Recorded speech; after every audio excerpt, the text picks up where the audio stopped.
Put on a timer. Huh. Certainly.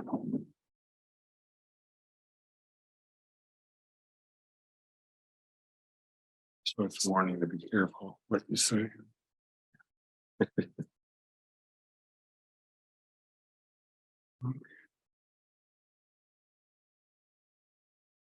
Really good advice anywhere.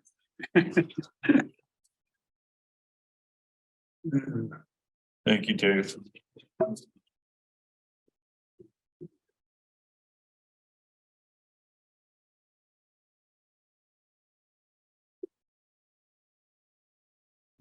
First sign.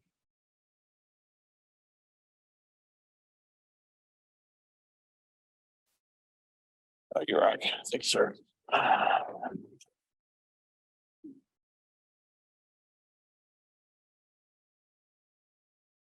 Sign. Thanks again. I'm just looking at me. No, it's actually the back of it. Upload on the phone. Yeah, he did like. This was give refreshes like every day in the morning or something. I don't know. That's not a great system.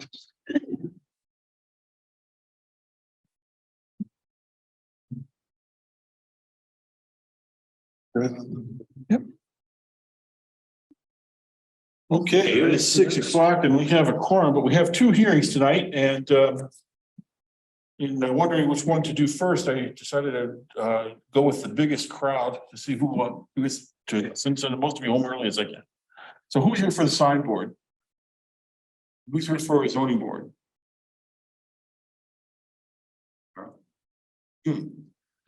All right, my second criteria is I think sign board is going to go faster. So why don't we do sign board first? Okay. So we'll call it a meeting of the Township sign board of appeals to order. First order of business is the pledge of allegiance. Please stand and join me. Pledge allegiance to the flag of the United States of America and to the republic for which it stands, one nation, under God, indivisible, with liberty and justice for all. Very good.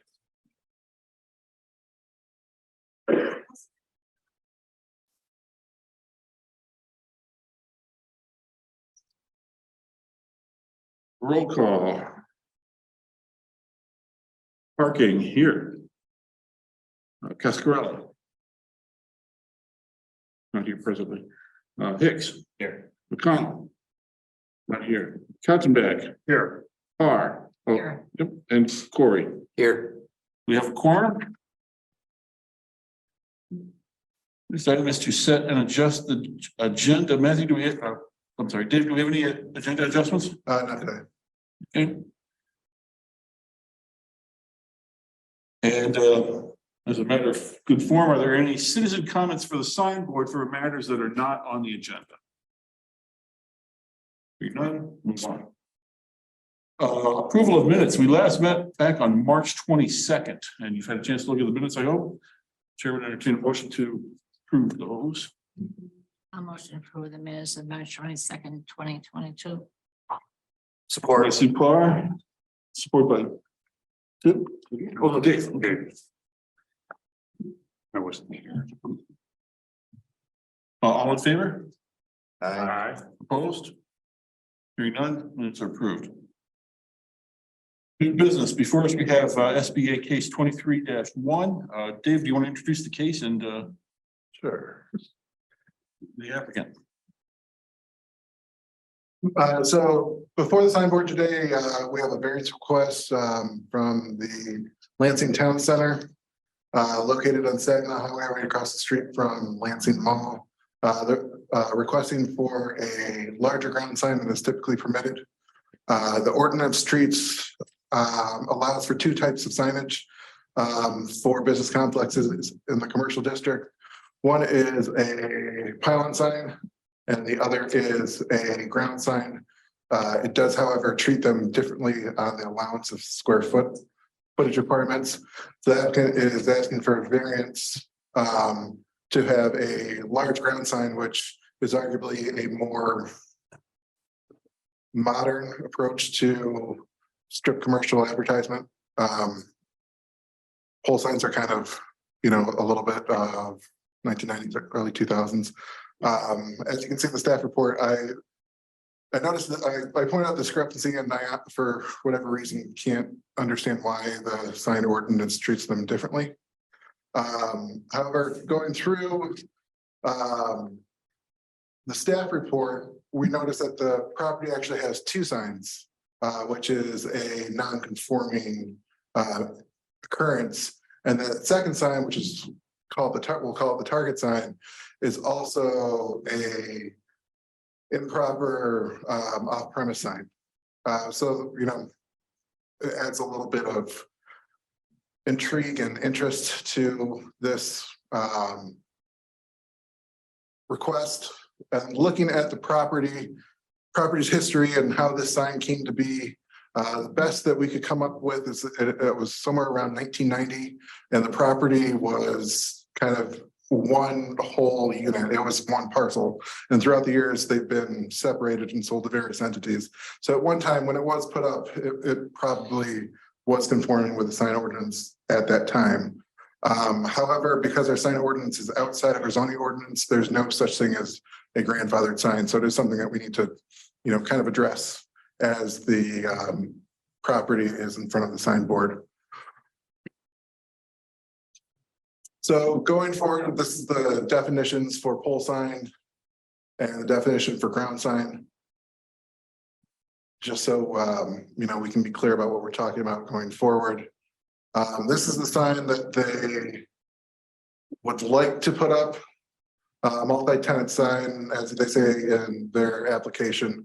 The building does go very far back from Saginaw Highway, and I would agree it is difficult to see what businesses are back there. Point for note, we have regulations for what ground signs are supposed to look like, which this does not convey that. So if this were to be approved, we'd have to work on addressing and bringing that into compliance with the stated standards in the zoning ordinance or sign ordinance. My apologies. So going into the standards of review. So for the first standard, where there are practical difficulties or unnecessary hardships that will exist if the variance is not granted, the appellant must demonstrate that the alleged practical difficulty or unnecessary hardship or both are exceptional and peculiar to the applicant situation and result from conditions that do not generally exist throughout the township. Basically, the way I looked at this is that they can't meet the standard because the ordinance does allow them a large sign, granted it's just not the sign that they would like. So I really find no practical hardship or practical difficulty or necessary hardship with this request. And going to the 3, the sign board of appeals shall not grant a variance if it is determined that the practical difficulty or necessary hardship is self-created. Again, this is a self-created issue because they're not putting a pole sign up. They want to have a ground sign. So unfortunately, through the standards of the ordinance, this approval or this variance should not be approved. 5, the practical difficulty or unnecessary hardship that is alleged to result from a failure to grant the variance must include substantially more than mere inconvenience or the mere inability to attain a higher financial return. I agree that due to the design of the development, it is difficult for businesses to advertise themselves to Saginaw Highway traffic. However, staff notes this is not a unique occurrence to the Lansing Town Center. Many commercial centers of the same vintage and design around the country share similar drawback in today's market. Locally, staff is aware that Delta Center is having difficulty filling leasable space farther from Saginaw Highway. And that's common for many strip malls in the area and in the country. 6, it must be demonstrated by the appellant that granting the variance will result in substantial justice being done while consideration is given to the impacts on the public health, safety, and welfare. Staff disagrees that granting the variance will provide substantial justice to the fact the center is permitted to large pylon sign by right, which would serve the same function.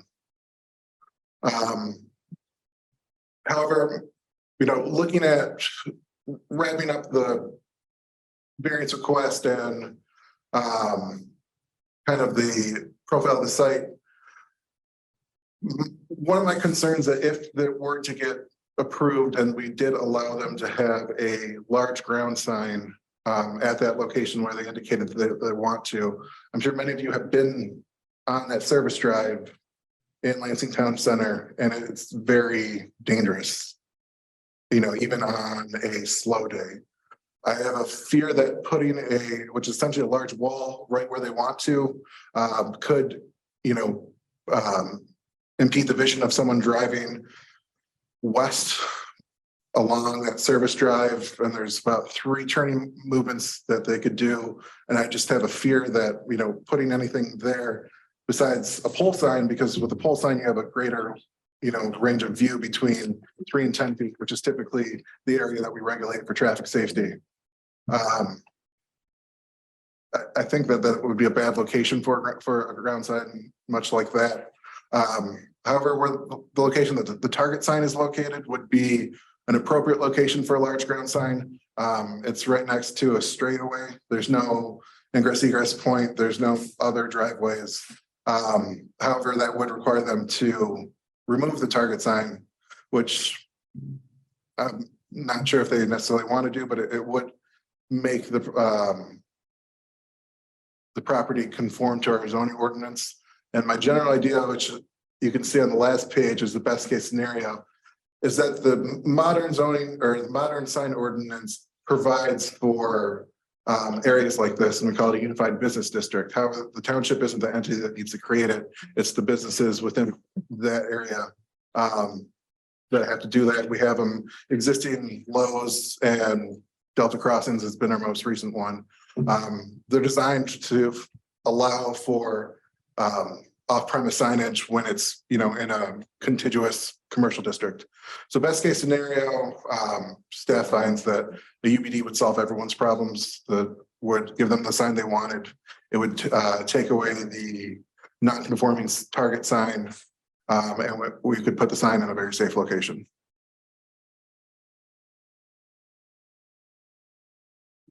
Mr. Chair. For the transcriptionist, correction to the attendance, let the record show that Ms. Coscarello is present. Jeff, you have a question? Thank you. Was there a discussion about UBD application? No. No. And I mean, to note, we can't make them do it. It was just, you know, my idea that this would solve everyone's problems. Oh, no, I understand. I just didn't know if you had a discussion and they gave you a reason. Well, we really don't want to do No. that because of, okay.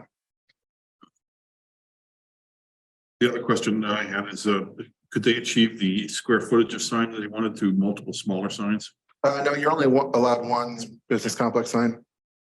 All right, any other questions for staff?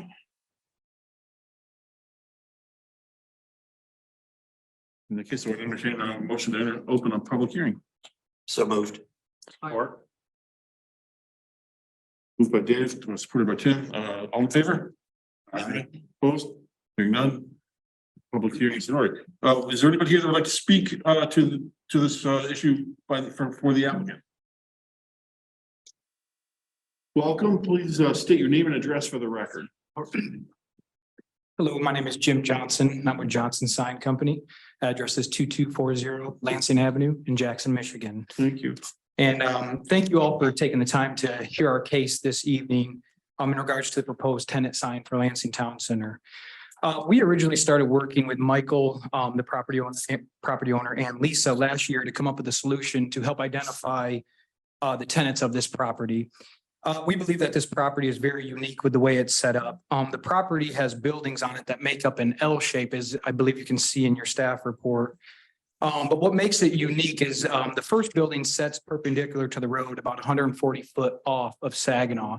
It's got 700 foot of frontage perpendicular to Saginaw. And the second building sets approximately 700 feet off the road, and it's 375 feet in width. But what makes it unique, this property, in our opinion, is as this area has grown, outbuildings have been constructed on the parking lot in between their tenant center and the road on Saginaw. As you travel on West Saginaw Highway, there are about 4 outbuildings that directly impact their center, Asteria Credit Union, Case Credit Union. There's another small strip club with Honey Bank, I'm sorry, not strip mall with Honey Baked Ham and Bank of America that sit in front of it. And those buildings actually span 630 foot in width that run parallel. So it blocks a lot of the view of this of Lansing Town Center. And so what we did is we created a traffic and site analysis that is on pages 2 through 4 of our drawing package that we submitted. And what that does is it shows you the surrounding area as you're traveling both east and west on Saginaw.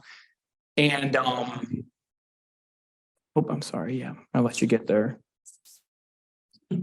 So this is kind of the overall site plan. So you can see how their building is L-shaped. The red star is where we're proposing the sign before you tonight to go.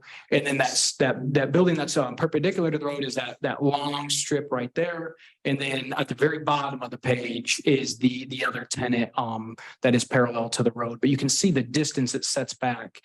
And so those outbuildings that we were discussing are kind of where photos 1, 2, 3, 4, and 5 are shown. And as you scroll down, you can kind of see how the outbuildings directly impact the view of the building. You just cannot see the Lansing Town Center from the road. And so what we've done in these photos as well, so you could see what an actual proposed sign size would look like in the photos. We have those listed at the different centers on the last 2 pages. So you can kind of see, if you go up 1 page in the white sign, you can kind of see it. We kind of brighten it up so you can see it. But like, for instance, on photo 5, right there in the middle, you can see that sign. We darkened up the others so you could actually see it because it kind of, with all the surrounding traffic, it made it difficult to show. But so that's what we did. They hired us to come up with a site analysis and kind of see what sign would be needed there for all their tenants. After our team finished our site surveys, we worked with Michael and Lisa to kind of come up with an option that would best fit their tenants' needs. Their tenants have informed them that they are having a really difficult time identifying their business because of the way this property is laid out. Not only has this affected their existing tenants, but it's proving to be a hardship as they're struggling to lease some of their empty ones just because of the fact that you cannot see their building, and tenants are taking that into mind when they're looking at leasing. So after hearing from their tenants, Michael and Lisa wanted us to take action and to come up with a solution that we believe is in line with the township, with the intent of the township ordinance. That's in line with the surrounding area. And that's a great solution for their existing tenants to allow them to have their name out by the road so that their customers, as they're traveling on Saginaw to find their building, can see them. Currently, this property, as staff reported, has 2 signs. The first sign is the large Target sign that has Target, ABC Warehouse, Chuck E. Cheese, and Ashley Home Furniture listed on the sign. That one we are not removing. That one is just staying as is for this case. The second sign is the existing Qdoba sign with the Wallace Optician sign on it. That is the one that we are proposing that would be removed, and the new sign that we're proposing would go in its same place. So what we tried to come up with is we're not adding in quantity any more signs that is on the property. There's 2 existing signs now, and we want there to be 2 with this proposed sign. But what we are asking for is the proposed sign is 279 square foot. It's and it's 18 foot 5-inch overall height. But we believe the square foot is in line with the intent of the intent of the township ordinance in regards to pole signs, because pole signs are allowed 300 square feet, as staff said, but monument signs are not. So we tried to come up with the option where the square footage matches. And in reality, the only part we are requesting is to have this square foot on more of a ground mounted style tenant sign. The reason that the ownership group felt like this is what they wanted is just because of the surrounding area. As you're traveling east and west on Saginaw, there's a lot of really tall signs that are kind of up and down that road that you can kind of see in those photos on my report. So they wanted to try to come up with a more monument sign style. It's more appealing in appearance. And also we believe that it shows up better and it doesn't block the other people's signs, the pole signs, and vice versa. Their pole signs will not block theirs. So the proposed sign, as I mentioned, will also be in the same place as the existing Qdoba sign. So there's roughly where that sign is now, the Qdoba one, there's roughly 33 foot of grassy area from the sidewalk to the parking lot. And so with this sign going, with this sign going, it's kind of hard to see on that. And I'm sorry, I brought printouts. The last time I came to one of these, it was like the old school kind of where you could kind of show it on the projector. So, but there's where that red dot is, there's 33 foot. So if we were to put this size sign there, you would still have over 16 foot from the back edge of the sign to the parking lot. So we truly don't believe there is a safety concern when it comes to this style sign in this location. So in regards to our criteria, just to give kind of our side of things with some of the comments from staff on our perspective. So in regards to the criteria for number one, you know, with this, with the staff recommending or staff showing that we, you know, what aligns more with this is a pylon sign similar to what they put in for Delta Center. However, you know, there is, like we said, there is other larger monument signs for these style. And I believe you mentioned it must be because it's under the UBD of Delta Crossing pick, but that's kind of where the style we came up with. That's a new shopping mall up by the interchange up there. And so we went with that style for this sign versus the large pole sign look. Another comment we just wanted to make is with the uniqueness of this property, we know that there's other property, especially the Delta Center property that has L-shaped buildings that set back from the road. However, we just truly believe and are passionate with the fact that we feel like this property is different because of the outbuildings that are, you know, 630 foot worth of outbuildings in front of them and their parking lot. So we truly believe that is the hardship that differentiates itself a little bit from a Delta Centers. I know Delta Center just had a new Chipotle put in the corner, but if you're traveling, you can still see their building really well from Saginaw. And for the Lansing Town Center, we just believe you cannot see it. So that's kind of our comment on number 5. The other comment we just wanted to bring up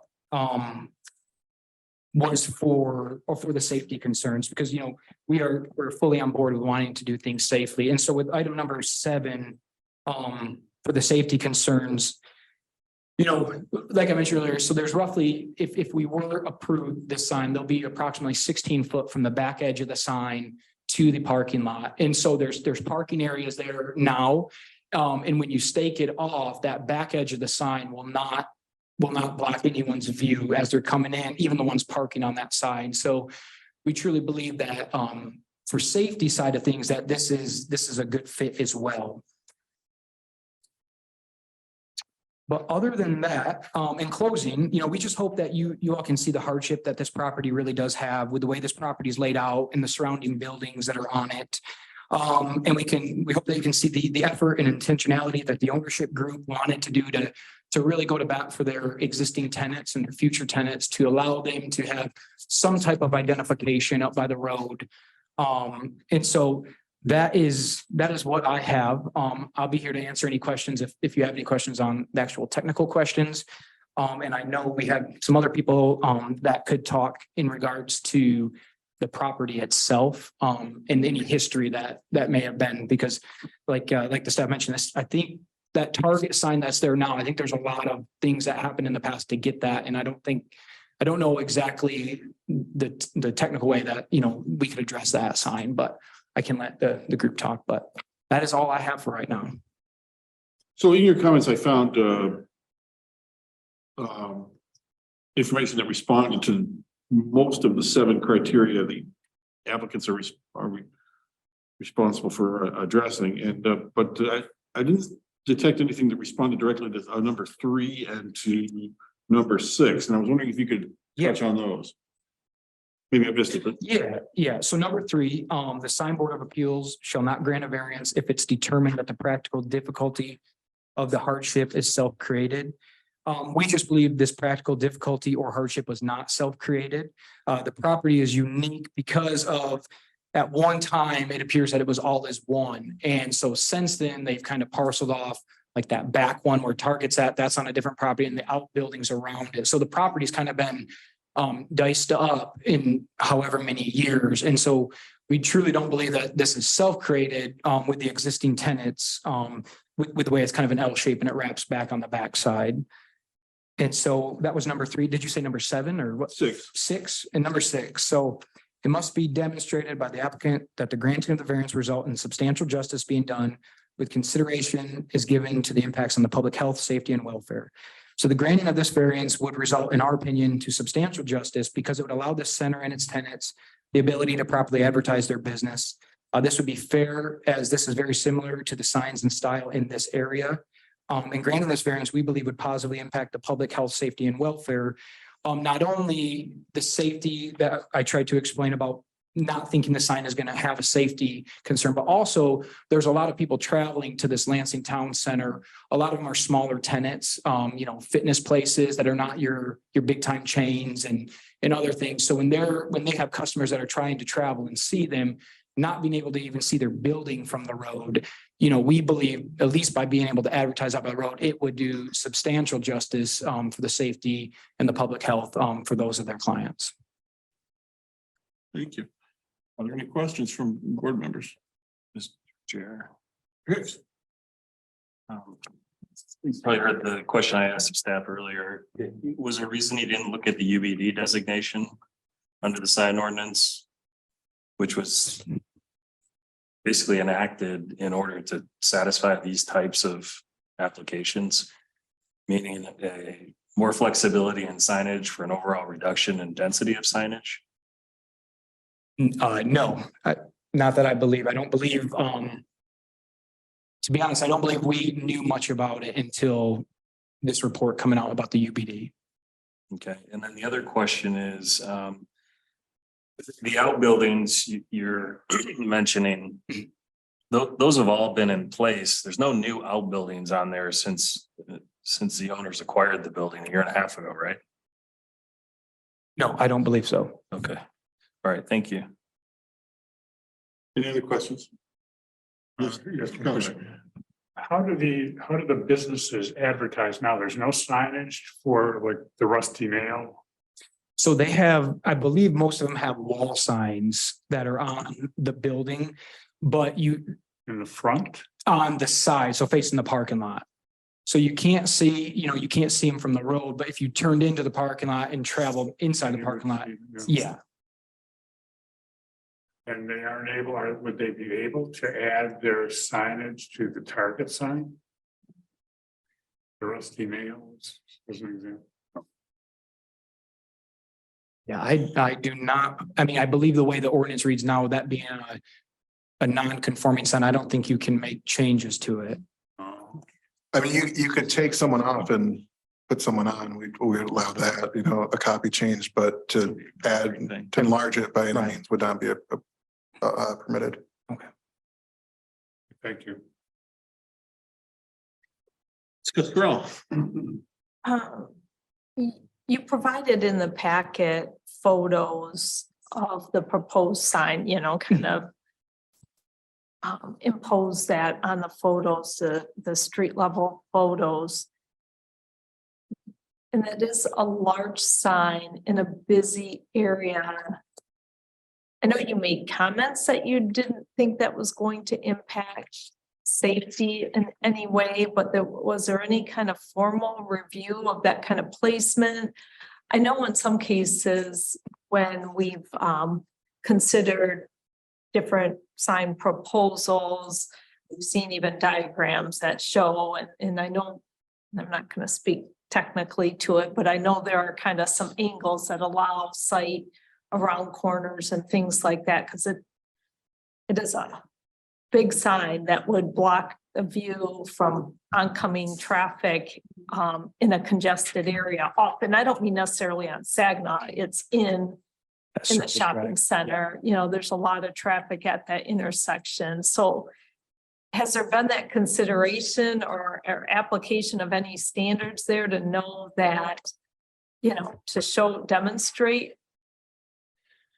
Well, when we surveyed it, and I appreciate your question. So when we surveyed it, the biggest thing was taking measurements of true measurements on site to see if it was to go in the same place as the Qdoba sign with the leading edge to match the same, and you scaled it back, what's your distance, your true distance to the curb? And that's where we came up with its 16-foot setback well, I don't know how you call it, 16 foot in from the parking lot. So that's kind of the measurements that we worked off, and with 16 feet, it gives plenty of, space with vehicles to be out in front of it. So you won't, you'll see the oncoming traffic. And so that's, what we did is we went out and surveyed it by going up and down Saginaw, taking photos, scaling it off of measurements. So that's kind of, how we came up with the size of the sign and the setback and everything with that. Any other questions from board members? If you're done, if you're done, is there anybody else who would like to speak to this? Please come up, state your name and address for the record. Good evening, Amanda Hopper with MAI Mid-Michigan. I live 5485 Martinique, East Lansing. Thank you for your time. I just wanted to address a few items. David and his staff took a look at a few things. The traffic site triangle. The site issue, I want to just at least address that on a preliminary basis. If you are sitting at that intersection trying to come out and everybody's concerned about that sign, which would be on the right side, the only place you wouldn't be able to see for your site triangle would be traffic traveling westbound. You'll see them because of where the sign sits. You sit in your car and you look to the right and you look to the left, you will have full sight distance. So I want to make sure that site issue, if that was the only issue, we could address that. Because I think you just look at the site triangle from a person sitting there, they can see because you have 5 lanes of traffic each direction. But if that's the one issue, I think we could address that, the site triangle. And then the one issue about safety would be more of an enforcement thing, because a lot of people roll through those 3 stop signs. They have the right to go straight through once you enter in, but everybody rolls through those three stop signs there at that intersection. Yeah, stop signs and parking lots are more recommendations than anything that, the Right, deputies can enforce. right. But I mean, that's one that they're rolling through. A lot of people are rolling through. One thing from a real estate standpoint, not one single national tenant will lease this spot not getting a sign on Saginaw. You won't be able to see it. They just won't. So you can't get a national tenant in there. So that means you're not going to get a Baskin Robbins. It's just very difficult for any national tenant to come in and say, you're on Saginaw Highway, but yet you won't be able to know you're there. There's no sign. You're perpendicular to Saginaw, like you had said, sir. There's no way to know it's there. Spartan Spin just came in there. Nobody knows it's there. It's a great new little business. She's been in business probably 7 to 10 years. Nobody knows she's there. So it's got to be word of mouth. Rusty Nail, same situation. You have 700 feet, like Mr. Johnson said. So it's tough. It's a well-kept shopping center and there's many opportunities out there. There's quite a few vacancies, as you're probably well aware.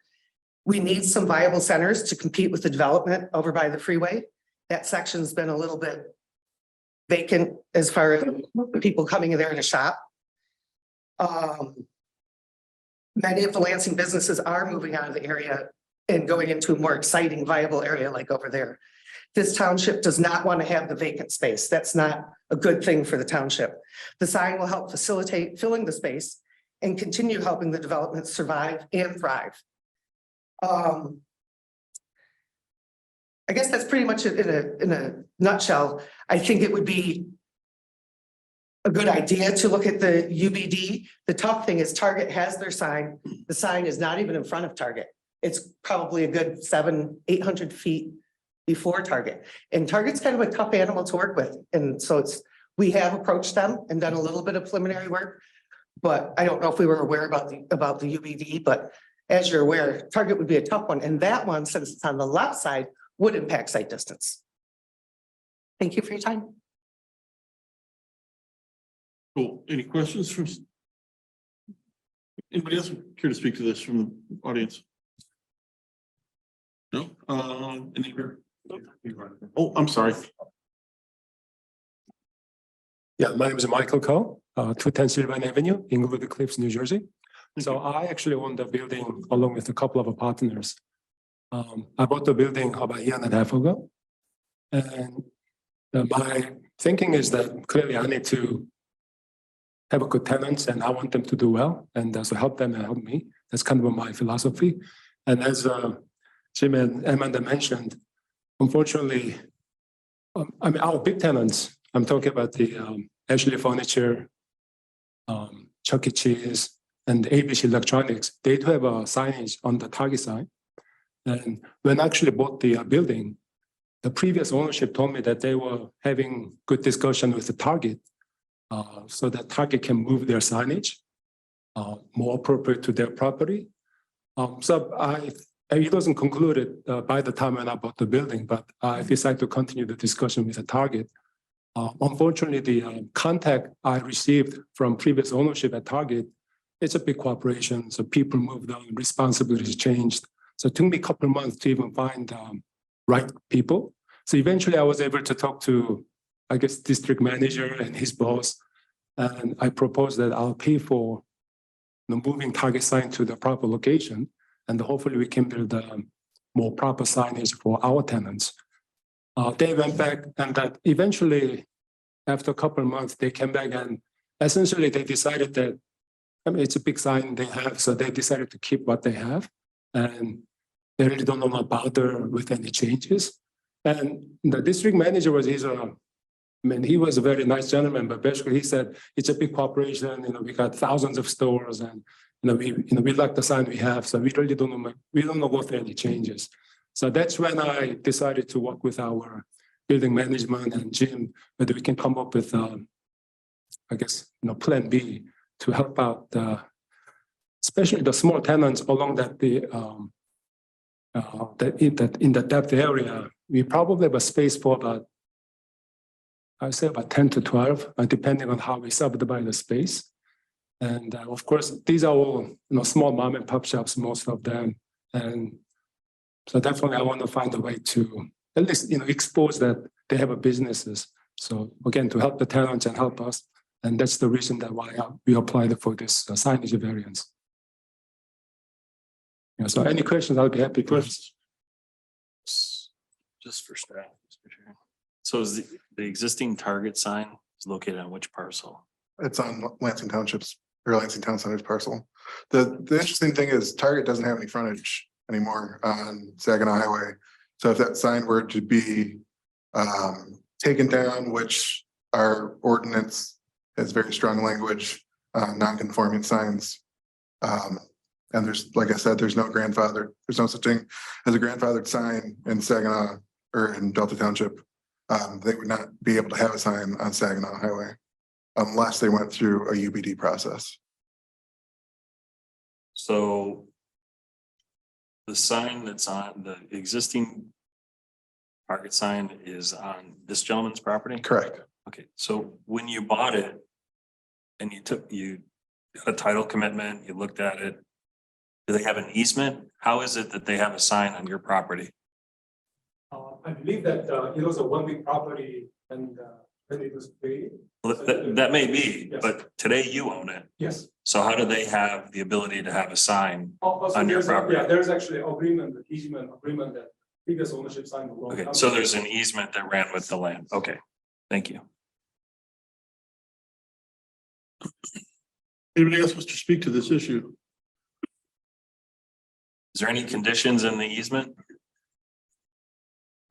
Essentially, the Target owns the sign and we kind of lease the space and that bottom of the monument, obviously, is reserved for the bigger tenants. That's why we have PVC and the furniture. So you lease it or it's an easement? Because Yeah. those are two very different things. Yeah, it's an easement and then we have to pay for the, there's a what's the reconciliation that we do?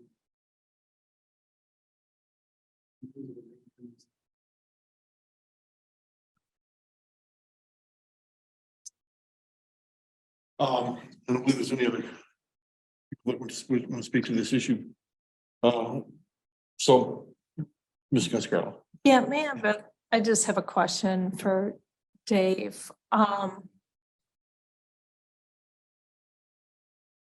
Maybe it's for the applicant, but I'm just trying to understand, again, it seems the size of the sign seems very large. How does what's proposed fit with what our standards are for the monument signs? I believe they get 1 square foot per lineal frontage. So if I remember correctly, I would come to the conclusion that they had 250 square feet of frontage. When you look at all three buildings kind of in a two-dimensional space that I'm even counting the frontage that Ashley Furniture and ABC Warehouse has, because it's still frontage on Saginaw Highway. We don't really define it. So giving them the benefit of the doubt. So basically, from where their property ends on the northwest corner to the northeast corner is 260 feet. And from what I can figure, the building has a 10-foot side yard setback. So I came to the conclusion that they would be able to have 250 square feet pylon sign, Yeah. which is a little bit Pole smaller. sign. Yeah, pole sign. Yeah. That's lot frontage, not building frontage, right? It's building frontage. It is building frontage, Yeah. okay. And that is, but the ground signs, we limit to 150 square feet. And what is proposed was how many square feet? 280. Yeah, 279. Sorry, can I ask the question to the applicant as well? So why, I get trying to calculate and create the equivalent of a pole sign, even though that's not what you're asking for. I mean, I get that's where your number came from in determining the size of the sign. But that in and of itself is really in contradiction to what our sign ordinance is, because we don't allow that large monument signs. I mean, I don't know how accurate the drawing is. It looks like there's space for a lot of tenants, far more than it seems you could even house there. So what is even it feels like this is more than's necessary and based on a standard for a pole sign when you're not asking for a pole sign. Yeah, I mean, the theory. You talked to Yes. Yeah, because the very first option we looked at was a pole sign. And so we showed this square foot at a pole sign configuration and what it looked like. And that's when we looked at it with the ownership group, and they liked the style of the monument sign, but they like the square footage because they do have so many tenants or potential tenants, depending on how they build out some of their suites. So this was the count of tenants that they figured that they needed on their sign. And what for me, and I was trying to look in the ordinance, so, because depending on that frontage, I guess I might have had a little bit, I thought we could verify that as far as exactly how much they have. But if we were to say a pole sign, I cannot find anywhere in the ordinance, and you probably know it, what classifies it a pole sign versus a monument sign? Is there a clearance from the bottom? Because I didn't see anywhere there what says. It just has to be elevated above the ground by one or more uprights, pylons or poles. So in theory, if you scroll down to our drawing, we could just get rid of the base cover and have a pole. And would that be classified a pole sign? Because I didn't see it, and there might be, but there's no, anywhere I can see, there's no clearance. Yeah. So I would just recommend if we just took away the pole cover and had one pole in the middle. I guess we still got the issue to work out with having two on here because of Target having their sign on it, but then in theory, you have a pole sign at the amount that is allowed, and it's still under the overall height because they could go up to 30, I guess is my thing. So we just thought the base classes it up a little bit. It makes it look a little nicer than just a skinny pole on this size sign. And so that's kind of where we came up with it. I get it, it's creative. Yeah. I'm guessing though that this is something you just came into rather than that's just how you designed it. Where would you have put the pole sign when you said you first considered a pole sign? In the same place. And so in the same place, we looked at a pole sign, we did the same kind of drawing up or driving up and down with the distance shots. And so we showed it as a pole sign, and I believe after the ownership group liked it or looked at it and they seen the Delta Crossing sign with that monument sign style that they put up there, the appearance of it, they liked the monument sign better for their center. And can you pull back up the location? If you have the overall. I've got too many windows open here, sorry.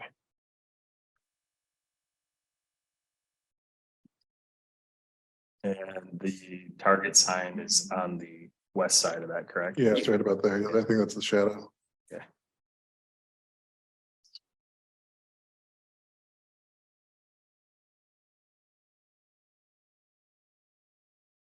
If you could use the existing target sign, let's just assume for argument's sake, you didn't have to kowtow to target. If you could use that, would that meet your needs from a size standpoint? I mean, from the size standpoint, yes. That's Target, we want a big spot at the top. Forget about Target. Forget about Assuming arguendo, Target wasn't in the mix. Yeah, I mean, like if the ownership group could go in there and say, target's off, here's all just our tenants for this property. And here's why I ask, when you're looking for creative reasons. If Target has that sign by virtue of an easement, the ordinance doesn't allow for off-premise signs by virtue of an easement. The township could require the removal of it as being a non-conforming sign, which potentially would allow you to either recreate or create, for that matter, that size of a sign, which would get you out from under. And again, whatever your agreement is, I have no idea. The first thing I do would be to talk to a real estate attorney and say, what are my options with respect to this sign? And make the township the heavy in terms of leveraging the use of that sign. Because really what's handicapping you is the overall use of the existing sign by Target and your larger retailers. Just thinking outside the box and trying to be creative. It's not something you have to do. It's just a thought. I'll definitely see if there's a possibility as an option. Appreciate this. Yeah, because, as staff's indicated, really the township kind of holds the hammer in terms of leverage as it relates to this sign. Again, I don't know anything more than what you've told me relative to your agreement. Could be a license, it could be an easement or otherwise. We've had a couple of these in the past where somebody's tried to acquire just a small strip. But something, like I said, something to consider. Any other board member discussion on this matter? The one thing that I have noticed is I understand their dilemma and the fact that people can't see. I've never even, I have to admit, I didn't know that restaurant was there, that restaurant bar. I had not even heard of it, and I really apologize. But you're absolutely right. You don't know, you don't see what's in that plaza behind the ones that face Saginaw. So I understand your dilemma, and we do want things in Delta Township to flourish, and the small businesses too. So I hope we can do something for you. How would you feel if we, and I can't speak for the board members, right, but how would you feel if we postponed action on this to give you a chance to reconsider your other options and decide whether you want to advance this or withdraw your petition?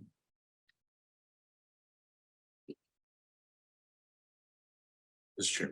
We wouldn't postpone it. If the applicant wants us to go forward, we will. If But they can ask to have it. Well, I guess that's what I'm asking. I just don't want them to think that we're gonna just say we're not gonna. Oh, no, I didn't need to come across that way.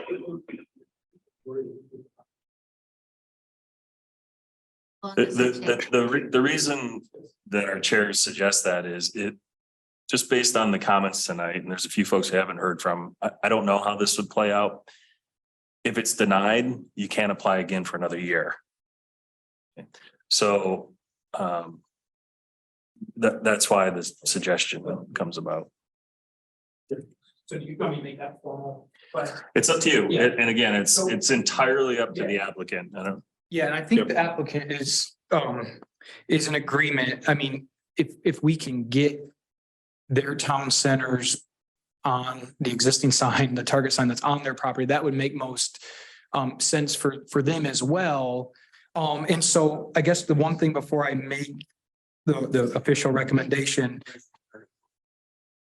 with what staff recommended, are they able to use some of this verbiage when they're talking about section 3214 inspections, the owner of permanent sign, could be given, notice to remove non-compliant signs because it's a non-conforming. That's straight from the ordinance. Okay, cool. So that would be verbiage that they could use with their real estate attorneys. And that's where I Yeah. was saying the township really has kind of the Yeah. hammer in terms of leverage. Yeah, And it may not be a perfect solution Right. because it may, it may Yeah. be.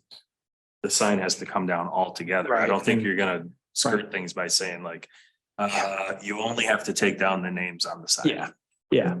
Yep, and then we. But I don't know that because again, it Right. is it's the off premise. Advertisement that really triggers. The off premise. That and the right? two, Yeah. the two sign. Okay, you gotcha. Yeah, okay. Yeah, then we would like to ask that if we could postpone this and let the owner work with their attorneys to see if they can come up with an agreement on that. Well, in that case, So, Mr. Chair, let me make a motion to close the public portion of the hearing first, if there's no other comment. no. Nope. Motion on the floor, Support. Oh, supported by everybody, all in favor? Uh, Opposed, hearing none, public hearing is closed. Mr. Chair, Mr. Hicks. at the request of the applicant, I would make a motion to postpone the current case. SBA 23-1. I support that. Motion on the floor, it has support, all in favor? Aye. Opposed? Hearing none?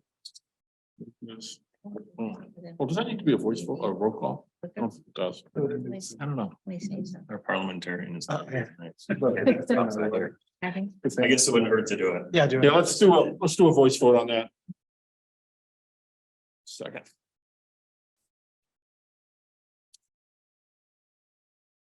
Mr. Arthur, aye. Ms. Cascarella, Yes. Mr. Hicks, Aye. Mr. McConnell. Oh, Mr. Caldenbeck. Yes. Parr, Yes. Mr. Corey, Yes. motion carries.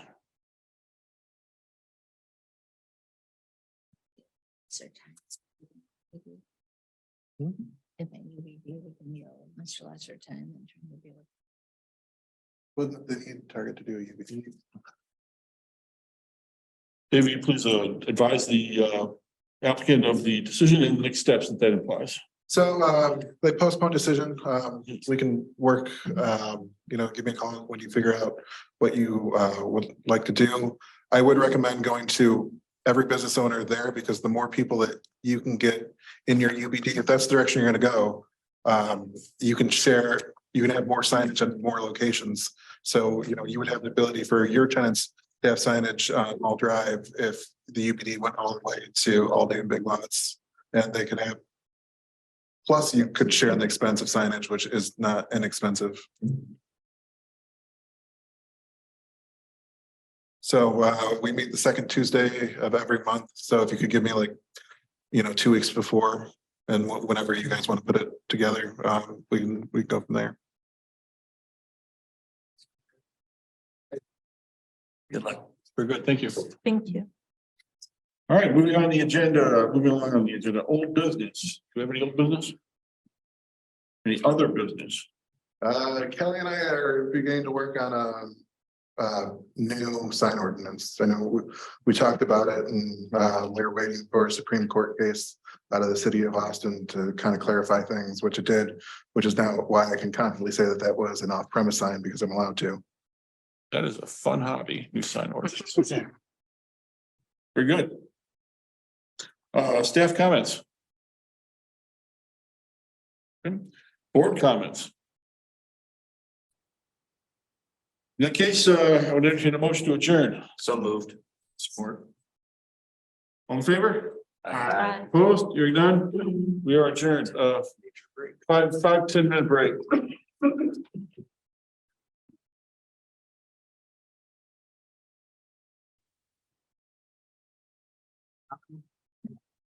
Yeah.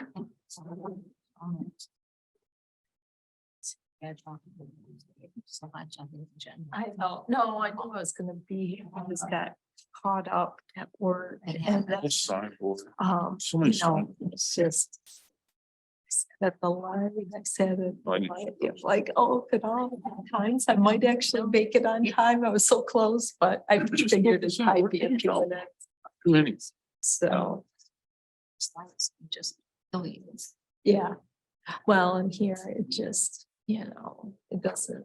This time of day, it's just like when I'm coming in, it's too busy. and There's a lot of traffic and it's usually sitting through that a couple times to get through. So I was like, okay. Where do you have to come from? I was downtown. You're down. Yeah, so it's like coming down the freeway and it's a little better because they have, for a while there, they had the freeway closed, so it was just I feel sorry. It's really- lovely now.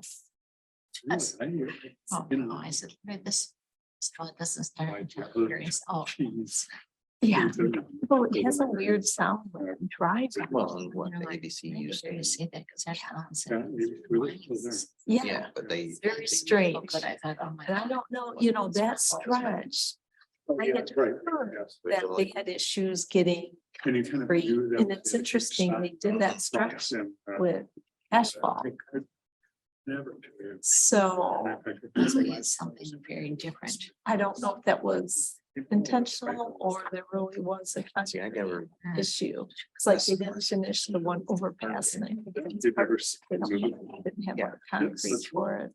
So. I don't know. And there's also things that's everywhere and. Yeah.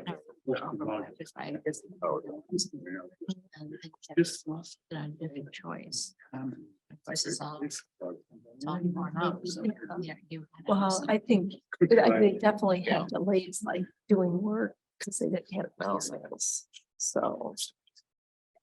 I don't know. I don't know if the blacktop was always the intention. I usually don't see that on the freeways. Visual clutter. Oh, Yeah. Differentiate. it's been a long ago. I don't go out anyway very often, so. So, yeah. And Okemos Road. And across up Yeah. this was- They got tied up. It's like, Yeah, it's like, how do I- And then you can't get across. That's, oh my Yeah. goodness. It is a mess. I feel for people that live out that way. Oh my gosh. But This is, you know, thing. No, Cause that's kind of like. Yeah. Long Yeah. keys for them. Yeah. Cause they're so close Right. to the road. Excuse me. Yeah. Like it's a cycling. And I guess the target stand, you see the target. you know, before it anyway, so it wouldn't be like that.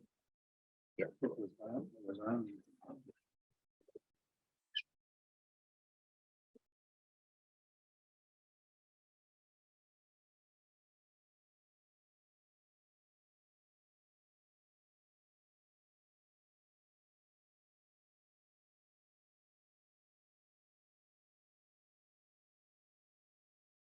Here when we did. It's something on West Shore Drive. The very first one. Yeah. Changed something, it's just a while back, somebody trying to push something. We did that, so. But that is a lease. But it's not. So the one on, Mhm. Relay Road. Yeah, hard to say. Trying to do something. You thought it came up in his title works. Years ago. If that's the case. It's been a while. I mean, I've been here since 15. Target could have recorded a We lease. haven't really Good. had many variances. I like to say I can remember most of them. Maybe Jeff, not maybe. If they're successful, Well, you know, both of these properties that we're looking at, Wilshire Drive. if they're successful, I just want to hear from Target. Laser Road. At the next meeting. Just start Something in both of those places that we had before is before. I can't remember. They were trying to put in. The Menards thing looks good. It's been a while back and David What's doesn't that? remember. The workaround they did for that, oh, yeah. Oh, Yeah. They- Yeah. Took it from the back. Hold up put it the on the maps side. on both. Yeah, of this these. looks okay, very- yeah, yeah. what They were. I wonder if that's, or you want to check it out every once in a while. so. My only complaint about that, and this isn't a Menards thing, that's almost a us thing, is that that part of Marketplace Boulevard is not properly striped. No, You don't know where the lanes are. yeah, I noticed that. when I was just there like over the weekend. Is it 3 lanes? Is it 2? I don't know. Yeah, right. It needs to be restriped.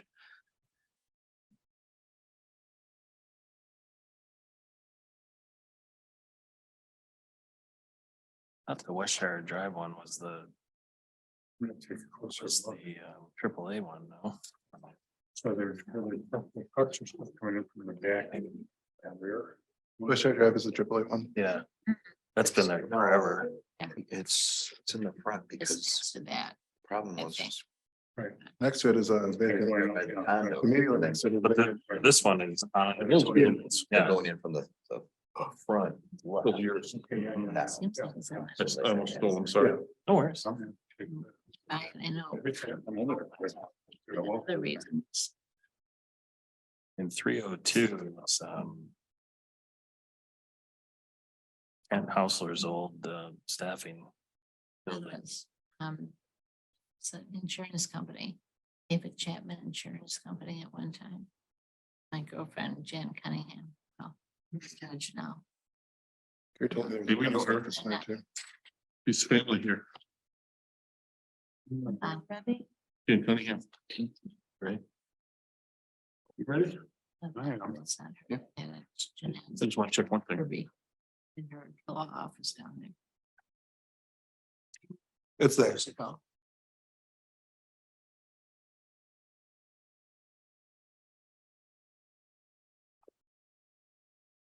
Those are good.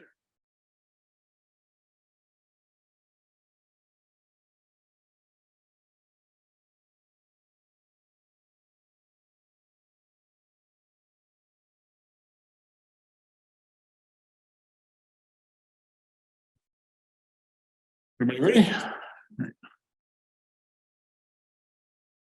It is 7 o'clock. Call the zoning board of appeals, Township Township zoning board of appeals to order.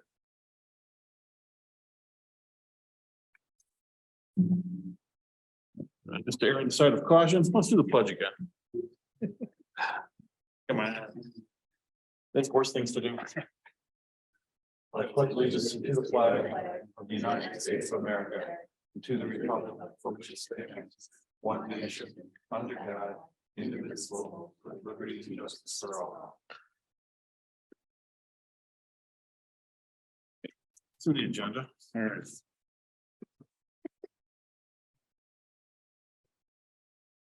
Roll call, Arking here, Cascarella, Present. Hicks. Here. Kaltenbeck. Here. Carr. Here. Corey. Here. We have a quorum.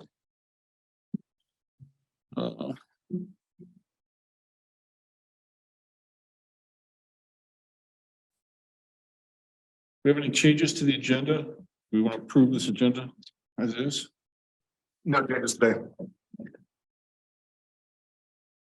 That should actually be a parliamentarian would argue that should actually be a vote issue, but if there's no objections, we'll suspend that this time. Well, All right. is there just an address change on the West Shire Drive, Yeah, 7520 is what the. 5320? 5327. Oh, okay. Which case is that? First one. First one.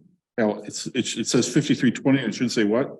Should be 7520. 7520. Okay. Was that advertised right? Yeah. Yeah, it was it's- advertised, right? It was yeah, just it's online. the Printed version.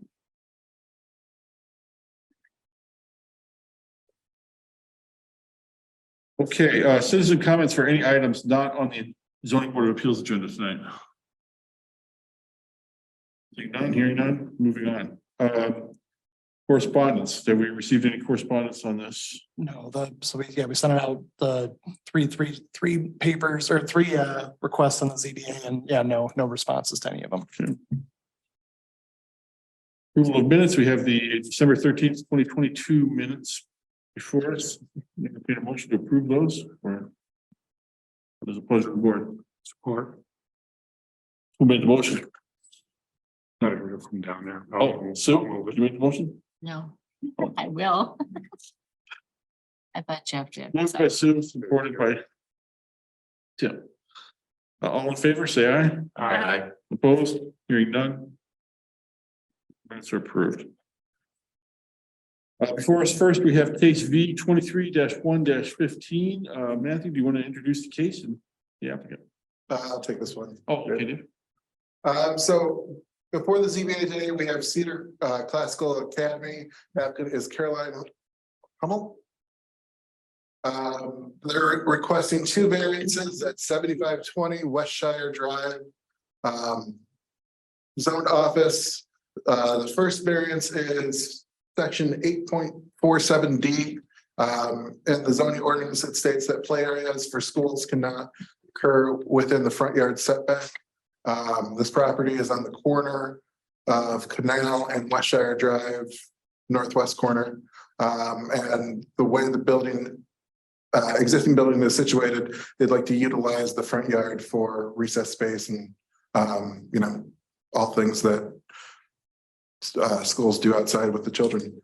And then the second one is section 8.47A, ingress and egress, to allow a primary, secondary school to have access along a non-county primary road or state trunk line. In this case would be Westshire Drive. This one, they are on the corner of Canal and Westshire Drive.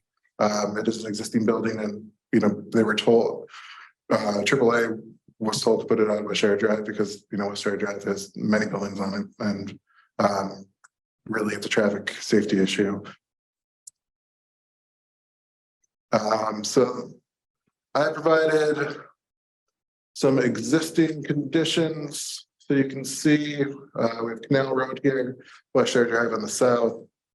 The applicant has provided a preliminary site plan review showing their intended traffic pattern. This is the proposed fence line for the recess area. And again, this would be their ingress egress point existing on Westshire Drive.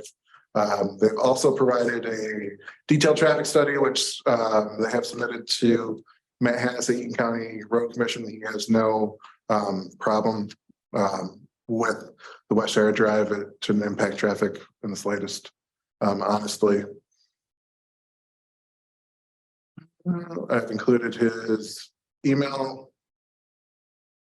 That's all I have for this one. It's kind of pretty simple. The applicant is here if you have any questions. I can answer any questions. Are there any board member questions for staff? No. No.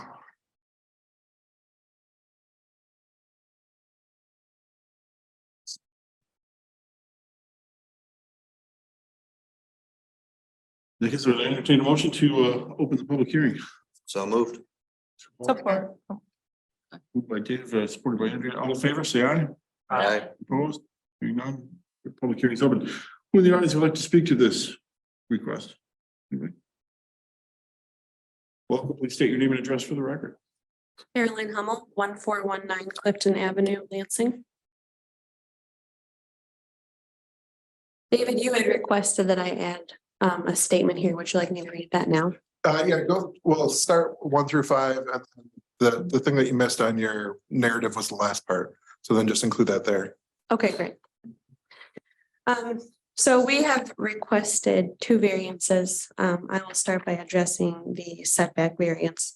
So we're requesting a variance from section 8.47 that would allow the academy to use part of the area within the required setback for outdoor school activities, including, like David mentioned, not just outdoor recess, but also lunch, safety drills, physical education, other classes, and similar uses.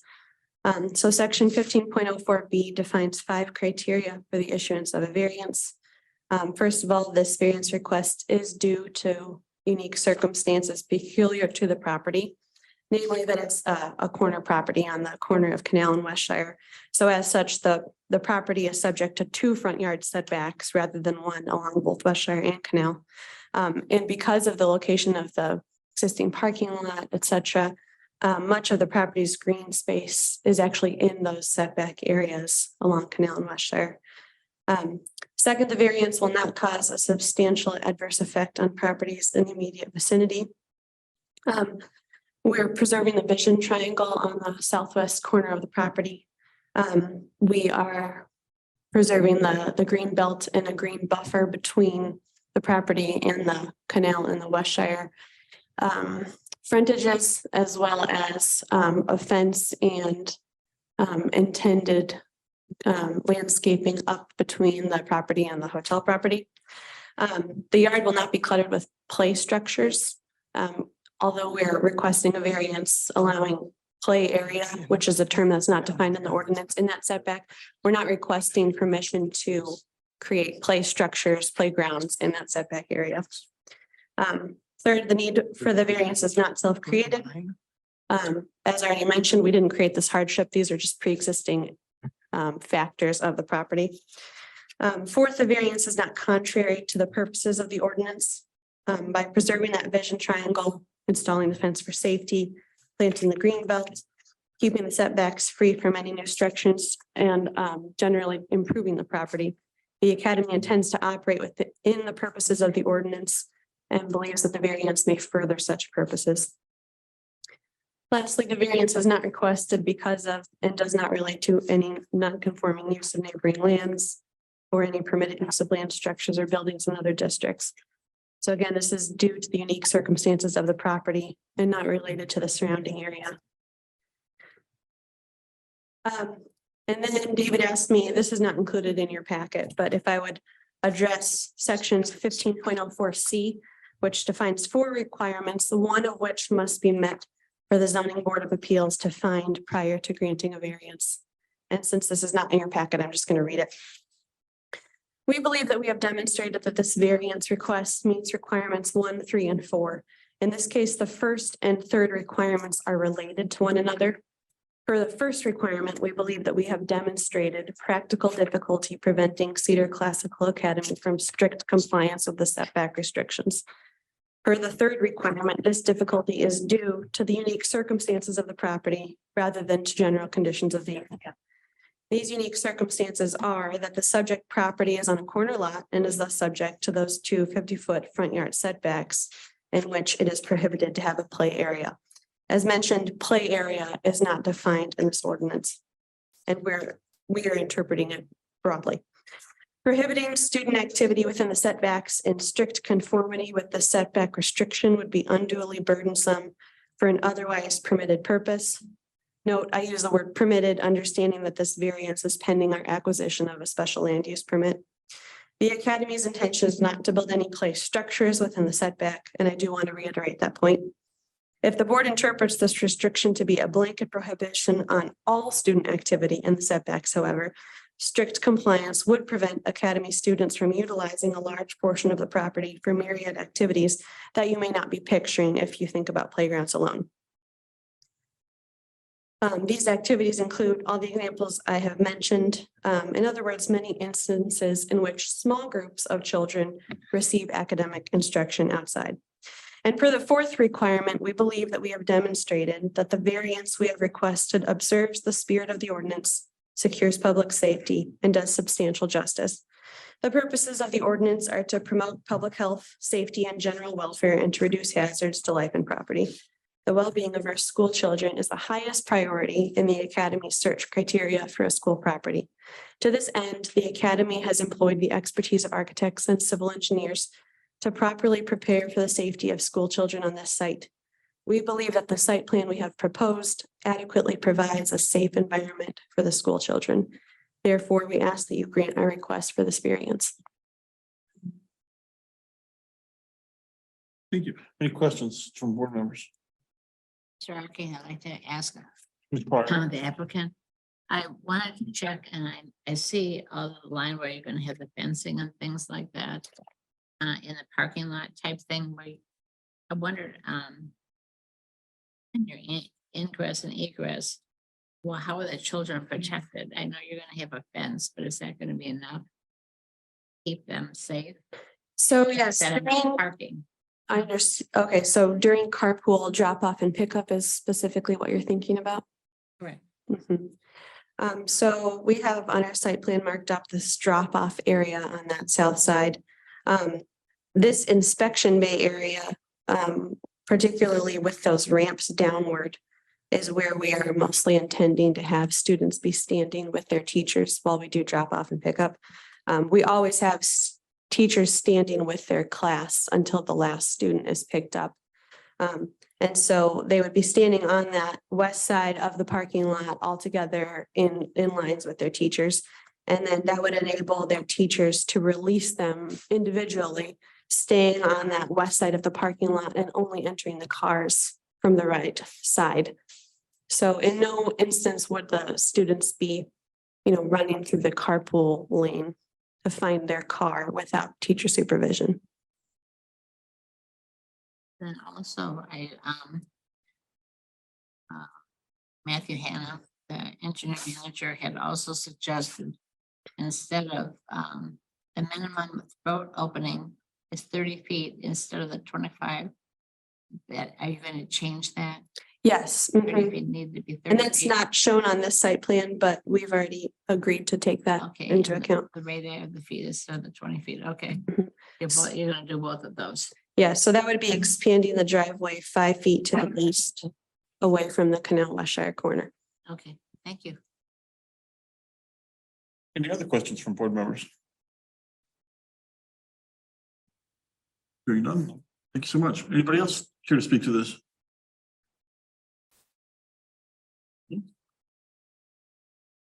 Any questions for staff?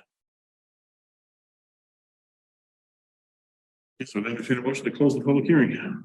So moved. Support. All in favor, say aye. Aye. Opposed? Hearing none, the hearing is closed. Board discussion?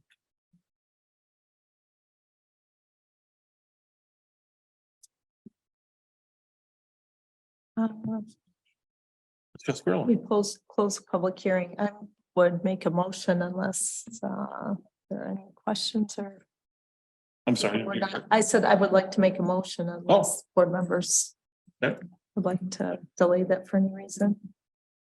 Make the motion. Okay. So I move the approval. We can do these together, right? Probably do them Oh, separately. you want them separate? Okay. I move the approval of the variance request in case number V-23-1-15 of section 8.47D play areas to have an outdoor play area within the required front yard setback. To permit that. I don't know if I need to state that differently. It works. Okay.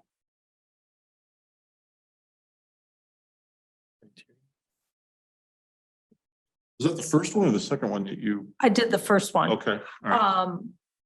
And based on the presentation from the applicant on the justification for meeting the criteria in our ordinance and the special condition. Motion on the floor, is that support? Support. Dave Corey, all. Let's do a roll call vote. We can sit up here.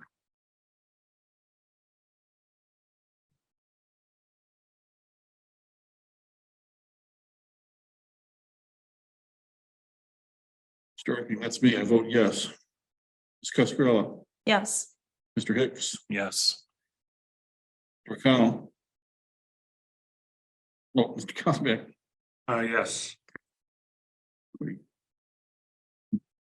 Parr, Yes. Mr. Corey, Yes. good. Dave, would you please inform the applicant of the decision and next steps? We need to. Yeah, let's do the second one. Oh, sorry. Yeah, I was there. We got a twofer on this. I will make a motion, Chair will make a motion to bring the variance from section 8.74A requiring primary, secondary schools to have primary access from a county primary road. The variance will allow the applicant to use the existing driveway in West Shore Drive with the variance, with the modification stipulations by the township, by the county engineer. Support. Motion on the floor has support, all in favor? Aye. No, I gotta do a roll call vote again.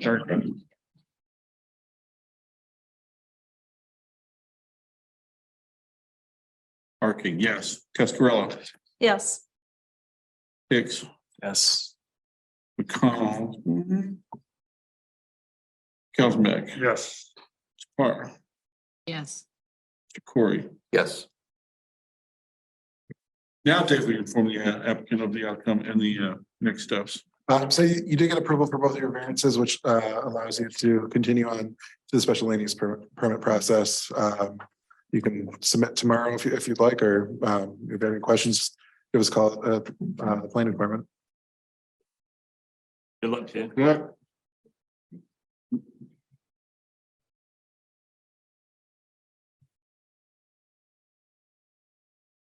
Next up, we have case V 23-2-13. Dave Vermette, who's going to take this one? That would be. Okay.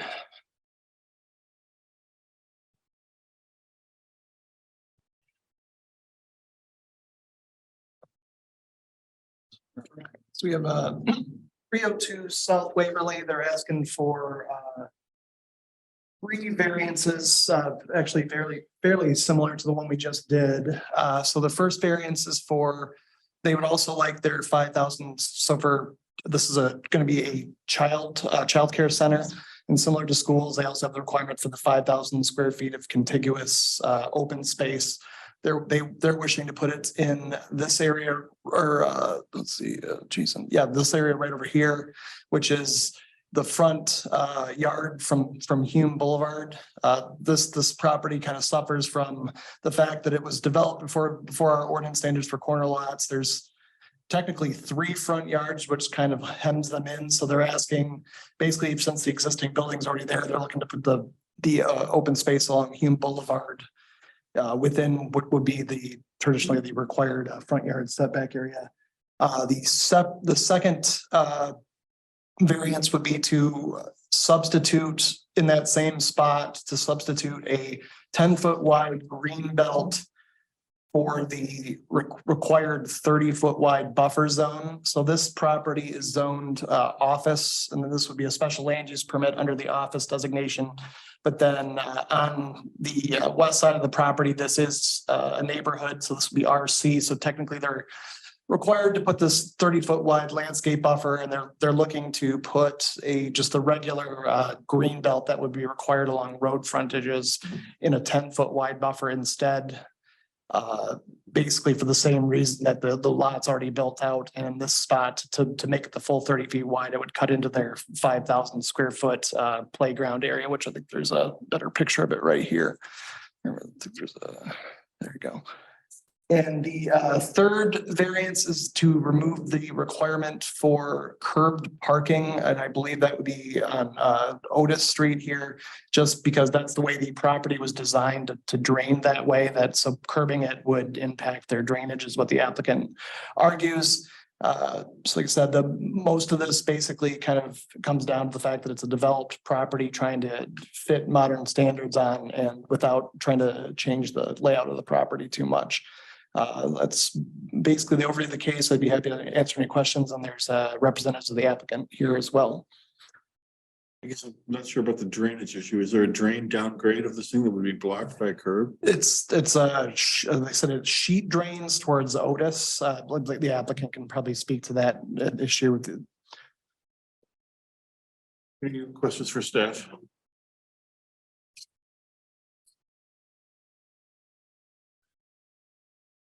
I guess we entertain a motion to open the public hearing. So moved.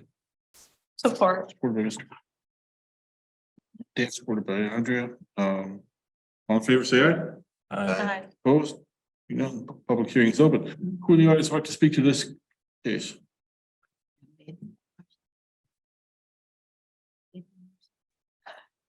Please state your name and address for the record. Sure. Ken Jones, Studio Intrigue Architects, Welcome. 1114 South Washington, Lansing. I'm here on behalf of the applicant. The applicant is here as well and can answer questions related to the business aspects of the project and the property itself. And I'm happy to answer technical questions for you. I guess to start with, as staff pointed out, this property is a property that has 3 front yards to it, which makes it a fairly difficult project to plan and meet the current requirements of the ordinance. along the Hume Boulevard side of the building, we are asking for that variance for the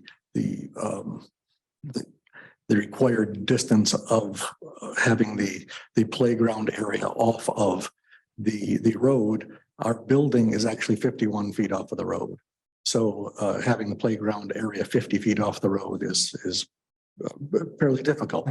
And the unique situation with this building, this is actually a two-story building that's one story when viewed from Waverly and two stories when viewed from Hume Avenue.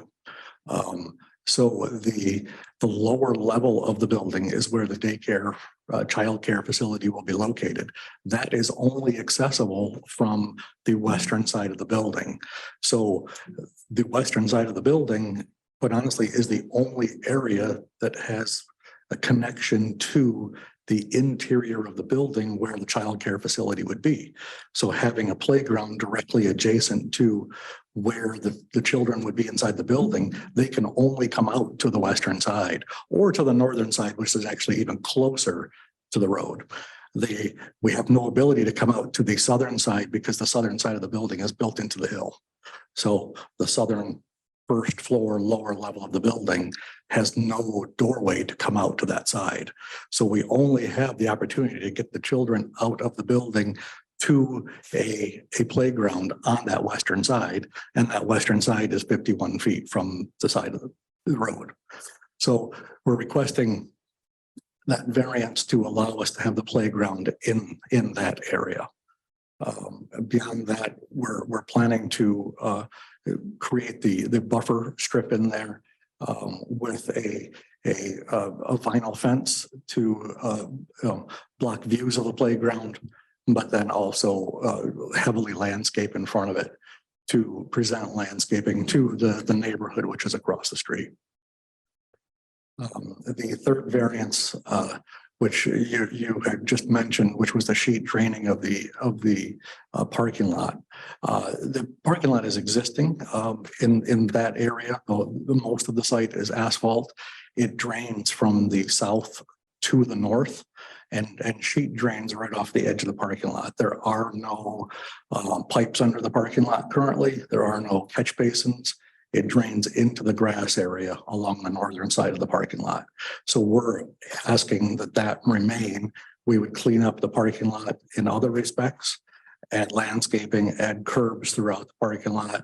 But that natural flow of the water that's to the north right now, we're asking that still remain as a sheet drainage off of the north side.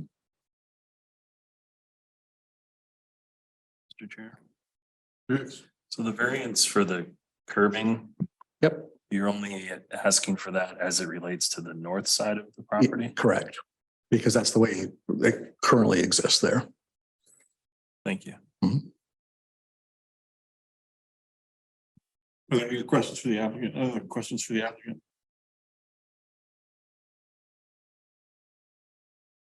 So before you, there's a list of the 7 criteria that you have to meet. I think you've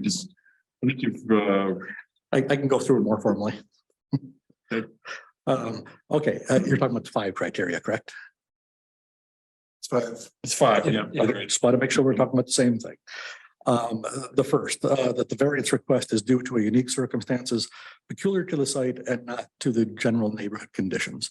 We would state that this property has the 3 front yards to it.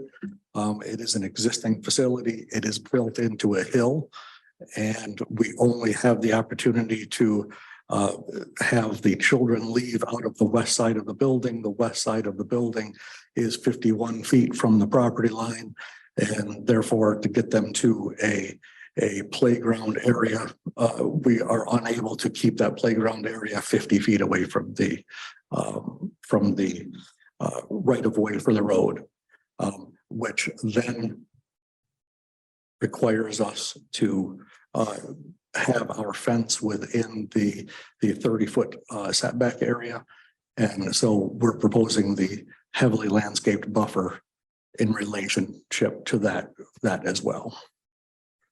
And then in relation to the curbing for that same number one item. That is the natural flow of the water through that parking lot currently. And in lieu of catching that water and adding a lot of expense to the owners to catch that water, put it into a catchment, pipe it away somewhere, we're just letting it have its natural course that it is currently running. Number two, that the variance would not cause substantial adverse effects on the properties in the immediate vicinity of the subject parcel and be contrary to the public interest. If you are familiar with this building has sat vacant for a number of years and been in fairly bad repair for a number of years. And the property itself is heavily asphalted and has been in somewhat disrepair. The current owners are new owners of the building. They did not create the problems that were there. But their use of this property is, quite honestly, as an architect, I've looked at this building a number of times in the past with prior people who have looked at purchasing the property. And this use is one of the uses that seems to make the most sense in this building and can clean it up. So I argue that this is a benefit to the immediate vicinity versus any cause of an adverse effect to the vicinity based on the fact that this will be a renovated property with a cleaned up site. That the need for the variance is not self-created. I believe that what I stated with number one, with the 3 front yards and the building being built into the hill is not a self-created item here. The variance is not contrary to the purposes of the ordinance. We're trying to maintain everything we can within the bounds of the ordinance, but since this building is 51 feet away and we are unable to make the playground 50 feet away, that would be where our feeling is that that's not contrary to the purpose of the ordinance. We would like to comply with the ordinance, but we are unable to.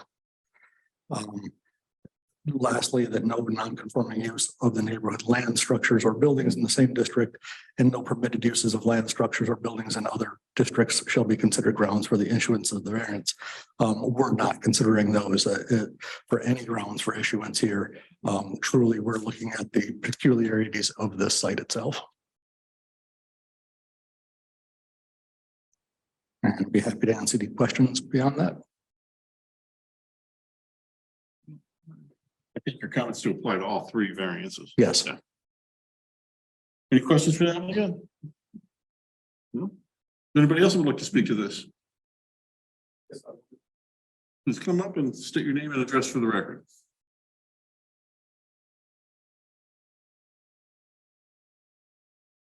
Yes, my name is Roman Sims. My address is 118 Hume Boulevard. Me and my wife own the property. We've lived in this neighborhood for over 15, I believe 17 years. So we've literally been in this neighborhood down the street from this building where it's laid vacant for many years. And we're going to continue to keep the main level as office space. So we're not altering that at all. That's going to continue to be 5 suites that's going to be renovated and rented out. We also share a parking lot on Waverly with a laundromat that's in the same parking lot. So we have 2 parking lots or 2 drive-ins that come off of Waverly Road. One that's the main purpose on Waverly for the laundromat, another one that's in ours, but they're both shared. And then another driveway that comes off of Hume Boulevard. So again, with the whole coverage and additional frontage, if it was to take away from that Waverly side, that would decrease the parking spaces for the laundromat and the tenants that would be on the main level as well. So that's another reason why we would like to have that variance for on the Waverly side, so we don't take away some more of that parking area as well. And again, you know, with where we are today in this world with work and everything else. I believe that the daycare is a viable step for this neighborhood and for the community because, you know, people that need jobs need childcare as well. So I think that's the benefit and, you know, how this can help that community, our community as well. Thank you. Any questions from board members? Mr. Chair. Oh, yes. Oh, I was gonna say, I actually don't have a question, just a comment to offer more generally, not about the application, but just want to say my appreciation to you and your wife for investing in the community. And there is a huge need for childcare and that supports all of the community. So just very much appreciate that. Yeah, thank you.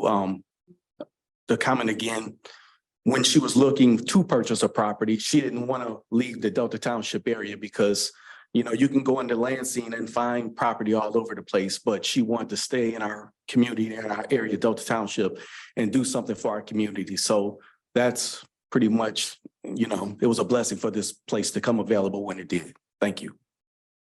Thank you. Would anybody ask you to speak to this application? Just want, Mr. Chair, I just want to make a comment, not particularly. One thing is, Hume Avenue is a dead end street, so it has very little traffic. Also, Otis is almost like a dead end because of dead ends, I think, in Harvest Lane. And so consequently, you don't have a tremendous amount of traffic if that is a concern for anybody. So I think that buffer that they're going to put in is going to be fine for the children to be safe. So I'm saying. Any other comments from board members? No, here it. I entertain a motion to close the public hearing. Right, Miles. No, So moved. Anybody else wanted to speak? Support. I already asked. Nobody came forward. Okay. Motion on the floor, close the public hearing and support it. All in favor, say aye. Aye. Opposed? Meeting's closed. Board discussion. Or motions. Guess I had one more thing. I noticed on this drawing that there's an open space on Weebly Road. Is that going to be the ingress and egress way to get in? And there is another one. I think on Otis. I didn't know if it was a driveway on Otis Street, that there's a driveway. There's, you know, you see the all of the shrubbery and things, but then there's an open space. So I didn't It's know- just, yeah, it's just pay. So I've got the aerial up now. Yeah, there's just the two, like the gentleman said, there's the two entrances on the property proper, and then there's kind of like the shared one here. But then, yeah, this is just sort of pavement out, so it's not an entrance. Yeah, I was just concerned. On the photo of the drawing, it has like a handicap spot Right there. there. Yes, that's, I think. Oh, is it? Oh, okay. Accessible parking is. Oh, okay, sorry. No, I'm just, okay. Yep. Yeah, see right. Okay, yeah, sorry. My bad. So currently there is asphalt in that area, a large amount of asphalt. We're trying to minimize that. However, since this building is built into the hill, the only level of parking that is actually at the level of the lower floor is right there. So we're trying to feed in one handicap parking space on that side of the building where there is existing asphalt. Reduce the amount of asphalt drastically, but leave that one parking space there so people can get to the childcare facility without going up and downstairs.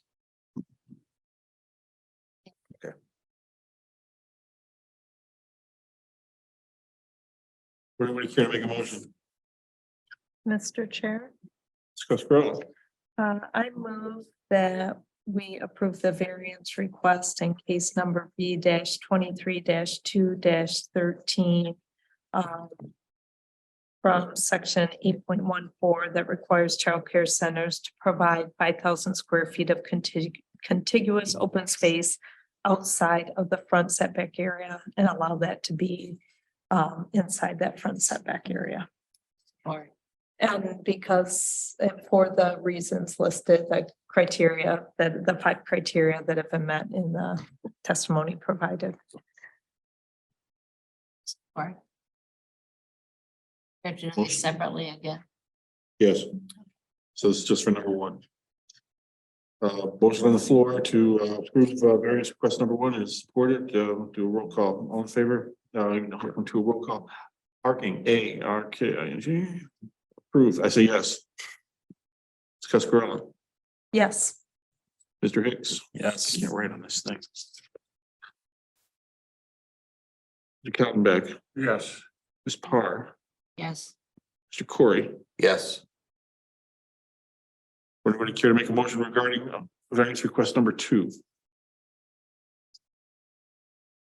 I can continue if that's easier. I move that we approve the variance request in case number V 23 2 13 from section 12.02 H.1 to allow the applicant to substitute a landscaping greenbelt in place of the required type B buffer landscaping based on the testimony provided on the 5 criteria for doing so.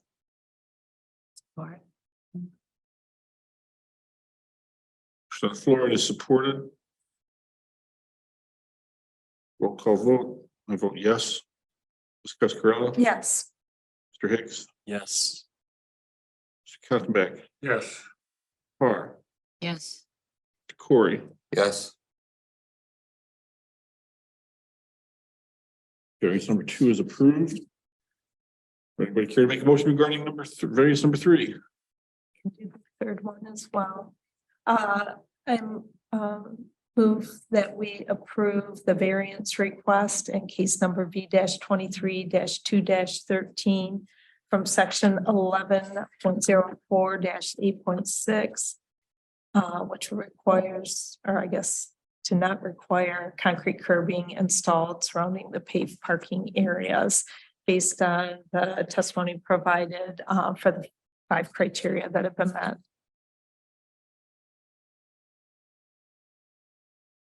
Support.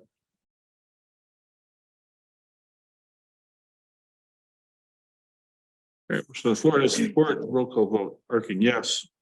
Ms. Cascarella. Yes. Mr. Hicks. Yes. Mr. Kaltenbeck. Yes. Ms. Parr. yes, Mr. Corey. Yes. All right. Bethany, will you inform the applicant of the outcome and next steps?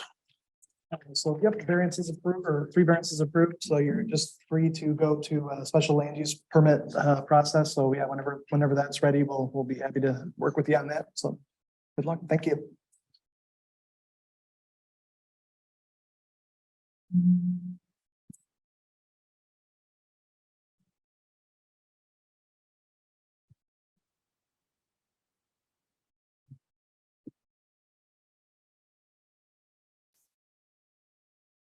We saved the best for last. Yeah. All right, so. I wasn't in school. Relax. All right, before us, we have case V 23 3 13. Let's take that gentleman for president. Sure. Presenting the- Yep, I can help you. Yep, the applicant is the owner of the future Crack Chicken. Is that correct? All right, Crack Chicken. It's trying to go into the former Look Insurance building at 4901 West Saginaw. So in the past, it was a financial services institution that had 2 teller lanes.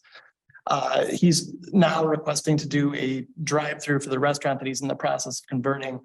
He first approached us like in the fall of 2021 and asked whether or not, or what the kind of steps would be to convert this site to a restaurant.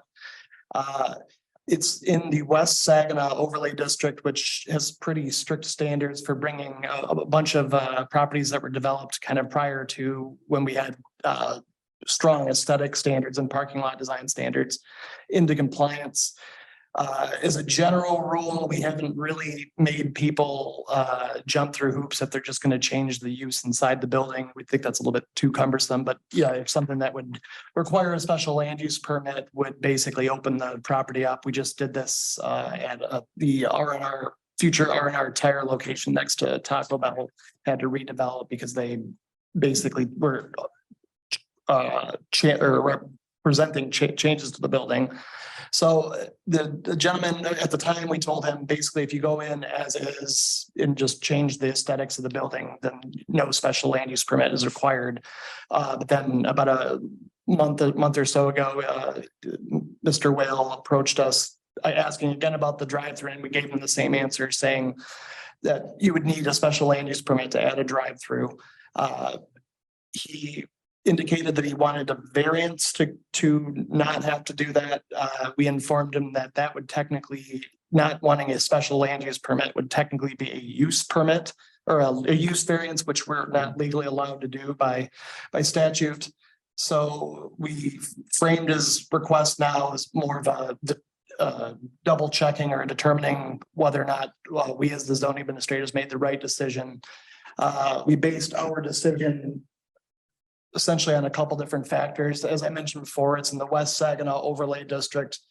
One of the stated intents of the district is to limit potential nuisances for adjacent residential properties. And so if you put a drive-through in here without making the property go up to current standards, which would be that 30-foot landscape buffer that we talked about in that last variance request, they would need like a 30-foot buffer here in between these. I think it's like 60 feet from the edge of the building to here. So you would need that. The other sort of the thing here is that even if it wasn't, well, it's not a non-conforming use. So there's certain buildings that we would say like grandfathered in. So if there was a drive-through restaurant there that didn't really meet our standards, but it switched to a different drive-through restaurant within a year or so, we would let it go without making them correct anything. But as far as we can tell, it's been not the drive-through that hasn't been used for a long time, so it doesn't have non-conforming status. On top of that, we wouldn't really consider a bank drive-through the same thing as a restaurant drive-through. We have different parking or stacking standards. I believe the stacking standards for a bank drive-through is 3 spaces and drive-through restaurant is 6. So it's a lot different design that we would need to evaluate. So it loses kind of status based on that.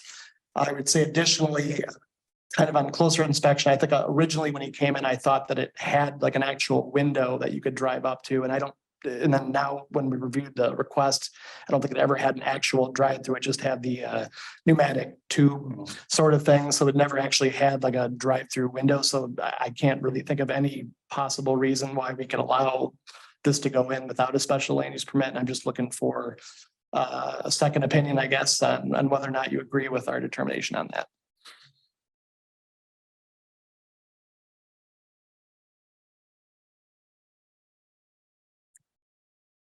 This is the Mr. Chair, Mr. Cascarello. I don't know, I was gonna ask a question. Yeah, go ahead. Mr. Arky.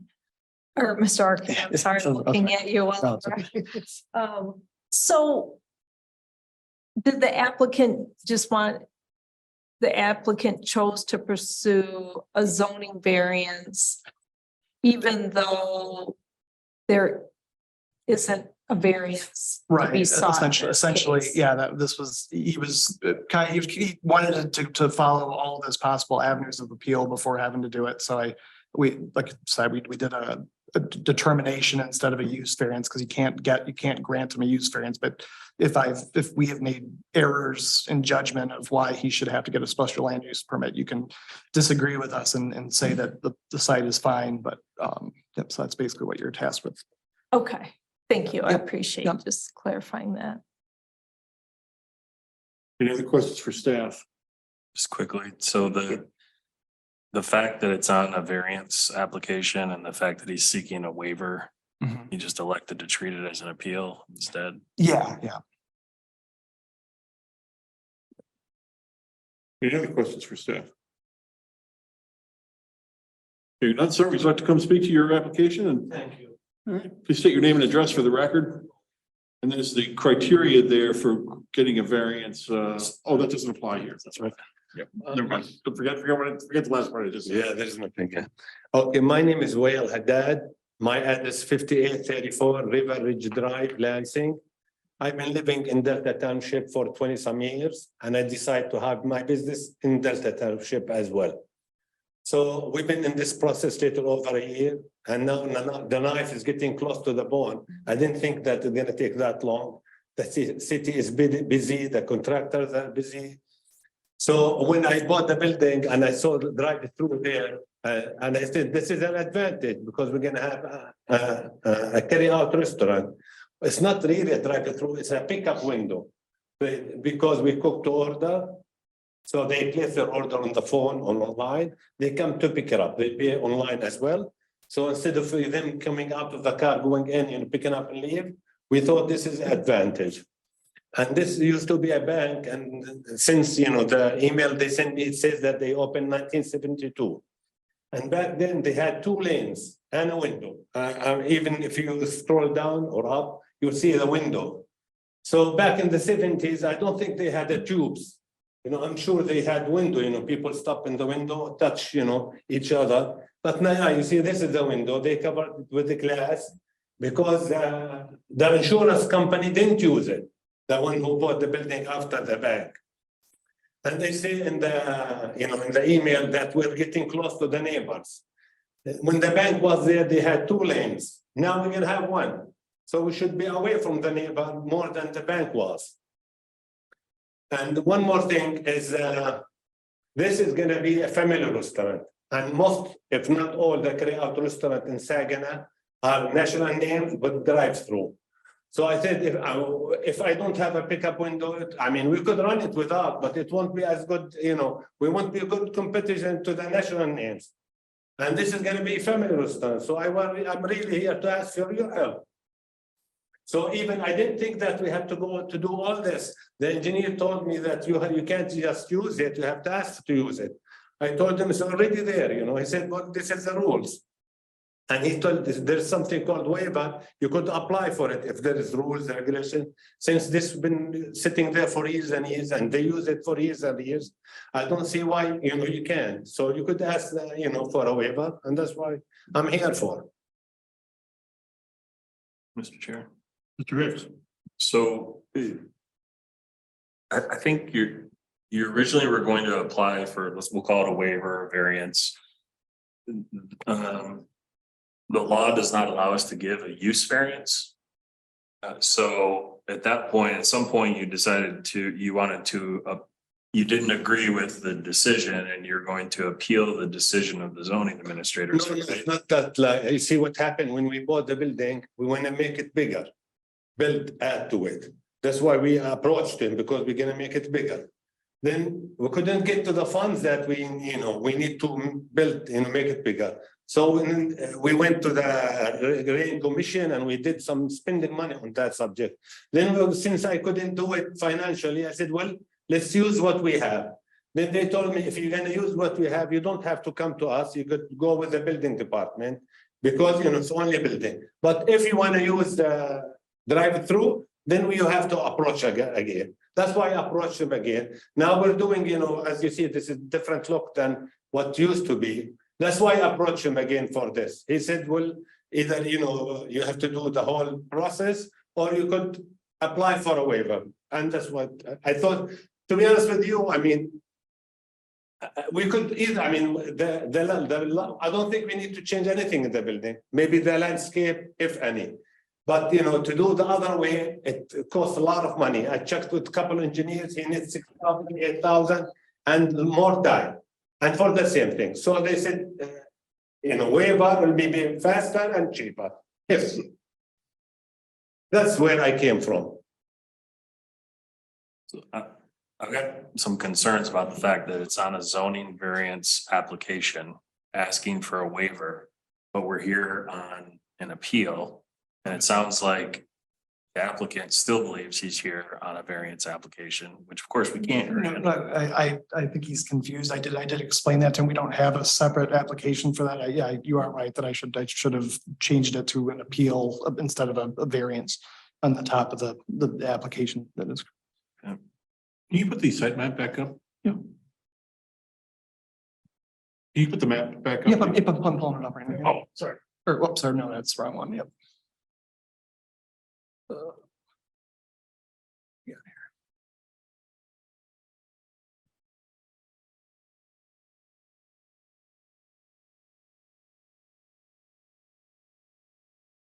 Well, I'm curious why you didn't pursue the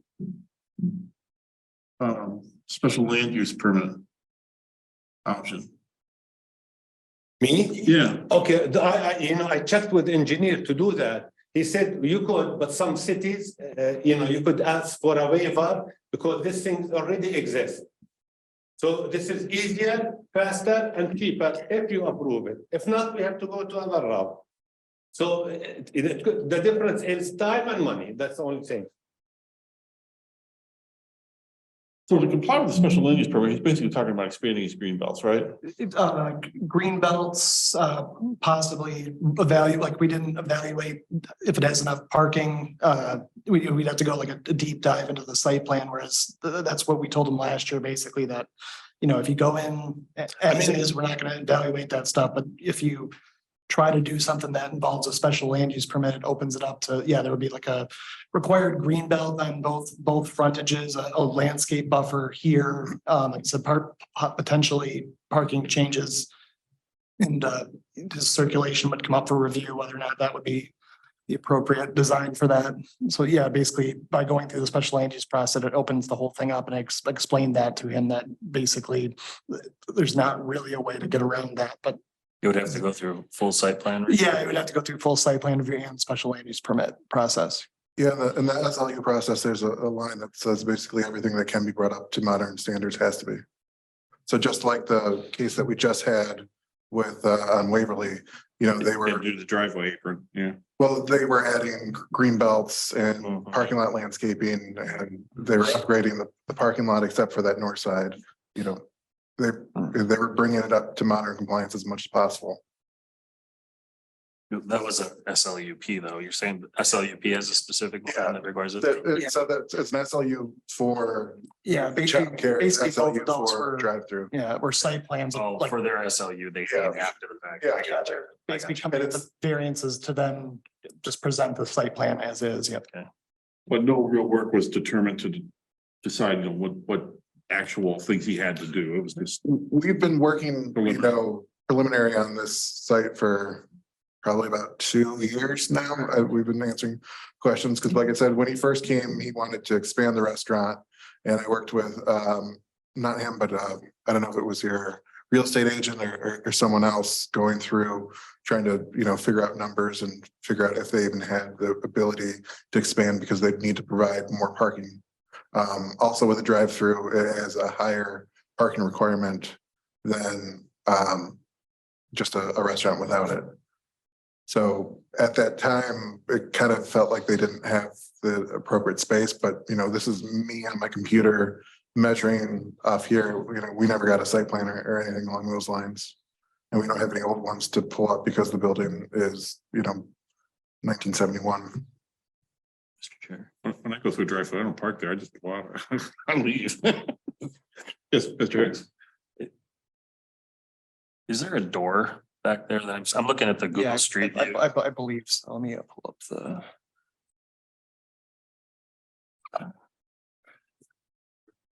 So the awning or whatever canopy's been removed? Yes, so the canopy has been removed. It's And that's a door. This is the current, this is from the assessing websites. They took this year. Yep. So is there any reason you couldn't put parking spots in there like you would for a restaurant where you'd have pull up your like Cheddar's, pull up and pick up your order and they run it out to you? No, that's kind of a way to get around the drive-through ordinance. As opposed to the stacking, you'd actually have to pull up and have a spot. Right? Mm-hmm. But so any new parking would have to meet modern standards because you're adding to it. Kind of some creative thinking, Jeff. Well, I'm just trying to, I assume you put,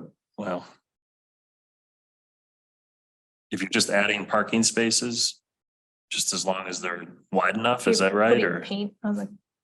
Well, so I would say it's a modification of the existing parking lot. So I think it would need a little bit more than just paint if you look at the where the ground is. So each parking lot space that you get comes with a requirement for parking lot landscaping. So that space has to be implemented into it. Gotcha. then that's a minimum 100 square foot planning area. But some of these things can add up pretty quickly on small Okay. sites. I have a question. Corey.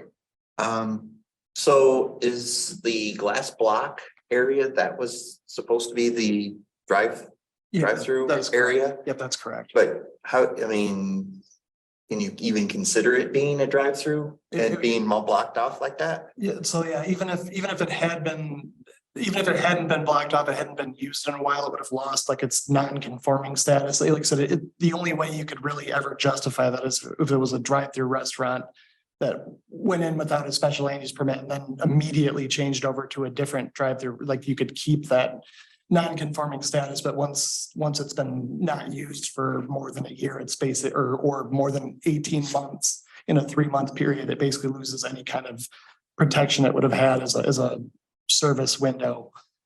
So the idea being, otherwise you'll never bring it into conformity. Right, exactly. Yeah, exactly. And then that's a window to the right of it, to the left of the door. Is that also a window? This is No, the other way. which, That one. yeah, this is also, yeah, that's a window, but I think that would be, yeah. Not sure when that went in, but yeah, I think he's right. This used to be the service window there, yeah. Mr. Chair. So this is before us on an appeal of the zoning administrator's decision, and the applicant needs to allege an error that was made in order for us to determine whether or not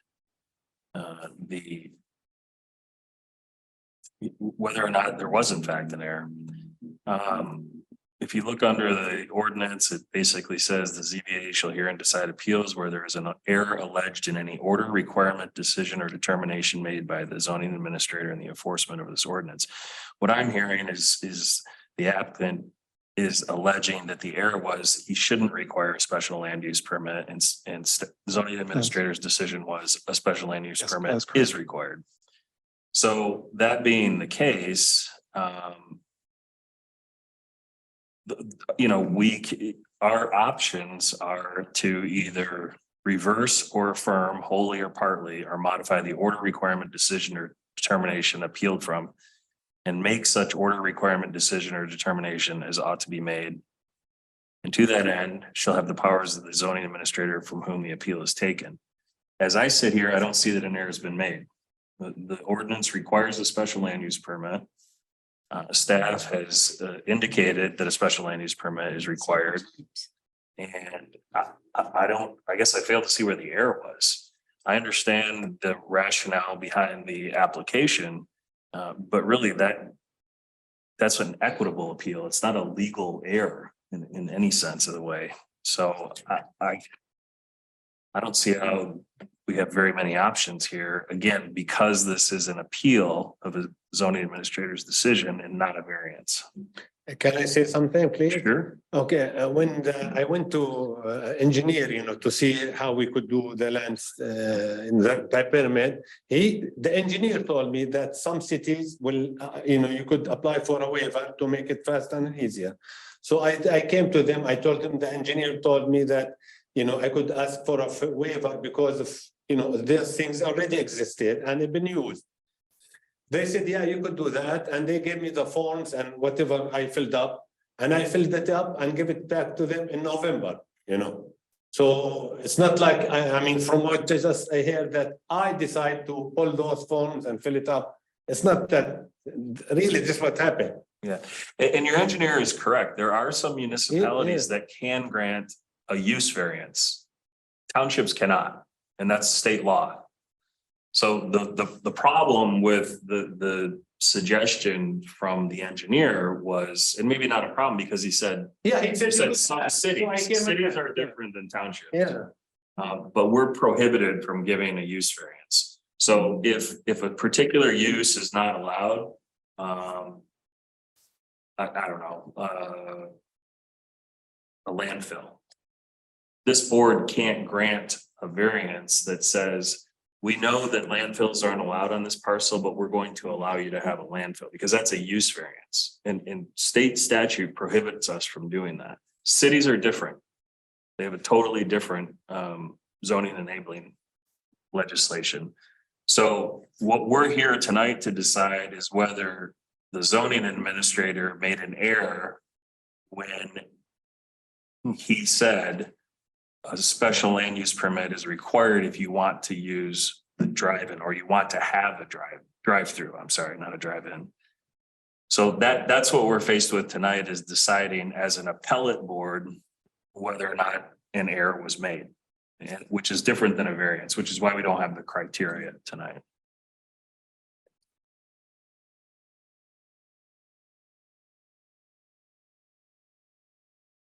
We're still in the public hearing, right? I'll move to close the public portion of the hearing. Support. Trey, do you have anything further to add? Thank you. I just the sense of the chair, I want to make a comment. I want you to succeed. I want to eat at your restaurant. Thank you. But just quite right. We're boxed in here by the legal circumstances we're in. I can't support a petition to overrule our zoning administrator because I don't find an error here either. I will encourage you to come back and work with our staff to find out exactly what is required for your special land use permit, and then be better able to gauge your costs. That's the best advice I can give to you right now. If you want to. If you wanted to do that. Yeah, I need to do it. I mean. So if I do the special land, the whole thing again, I mean, not variance, I mean, so is there anything against that? If I could, I mean, can I do it, and will it pass? I can't say whether it will pass, but I mean, a special land use permit is a lower standard than here, whereas a special land use, if you meet the requirements, they have to approve it. Oh. So it's just basically, it was the difference of, like I said, just opening the thing up to being brought up to modern standards is what the issue was. I don't know if it could or not, but yeah, we would evaluate that once the site plan was presented. May I ask a question? Does this stop him from opening up the way he is now without? No. So he can still open? Yeah. Mr. Chair, Stands by Super. Mr. Hicks. I'm prepared to make a motion unless there's further discussion. Is it a motion to close the public hearing? We did. We did that. Oh, did we? Okay. Like, Make the motion. I move the Delta Township Zoning Board of Appeals affirm the zoning administrator's decision in case number V-23-3-13 that the applicant shall be required to obtain a special land use permit for the desired drive-through window for the building located at 4901 West Saginaw Highway, if the applicant desires to use the drive-through lanes for the following reasons. Section 4.18-B1 requires a special land use permit for restaurants with drive-through windows in the C commercial zoning district. 2, allowing the applicant to construct a drive-through without a special land use permit would be contrary to the intent of the West Saginaw overlay district. And quite frankly, the zoning ordinance as a whole, and potentially detrimental to the adjacent residential zoning district. And 3, the drive-through lanes of the former financial institution do not enjoy legal non-conforming protection. support. Support by Ms. Parr. Roll call vote. Arking. Yes. Cascarilla. Yes. Mr. Hicks. Yes. Mr. Kaltenbach. Yes. Ms. Parr. Yes. Mr. Corey. Yes.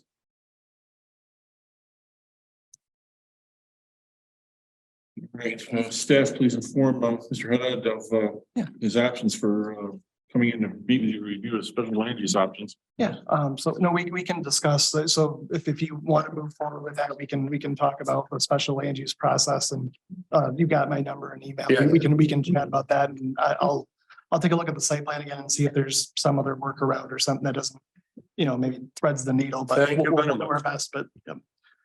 Thank you very much, gentlemen. Yep. I wish Have you a nice night. Thank you very much. I would encourage you to consider, Jeff is a pretty creative guy. I would encourage you to consider his suggestion about trying to copy the carryout service that other restaurants are doing now.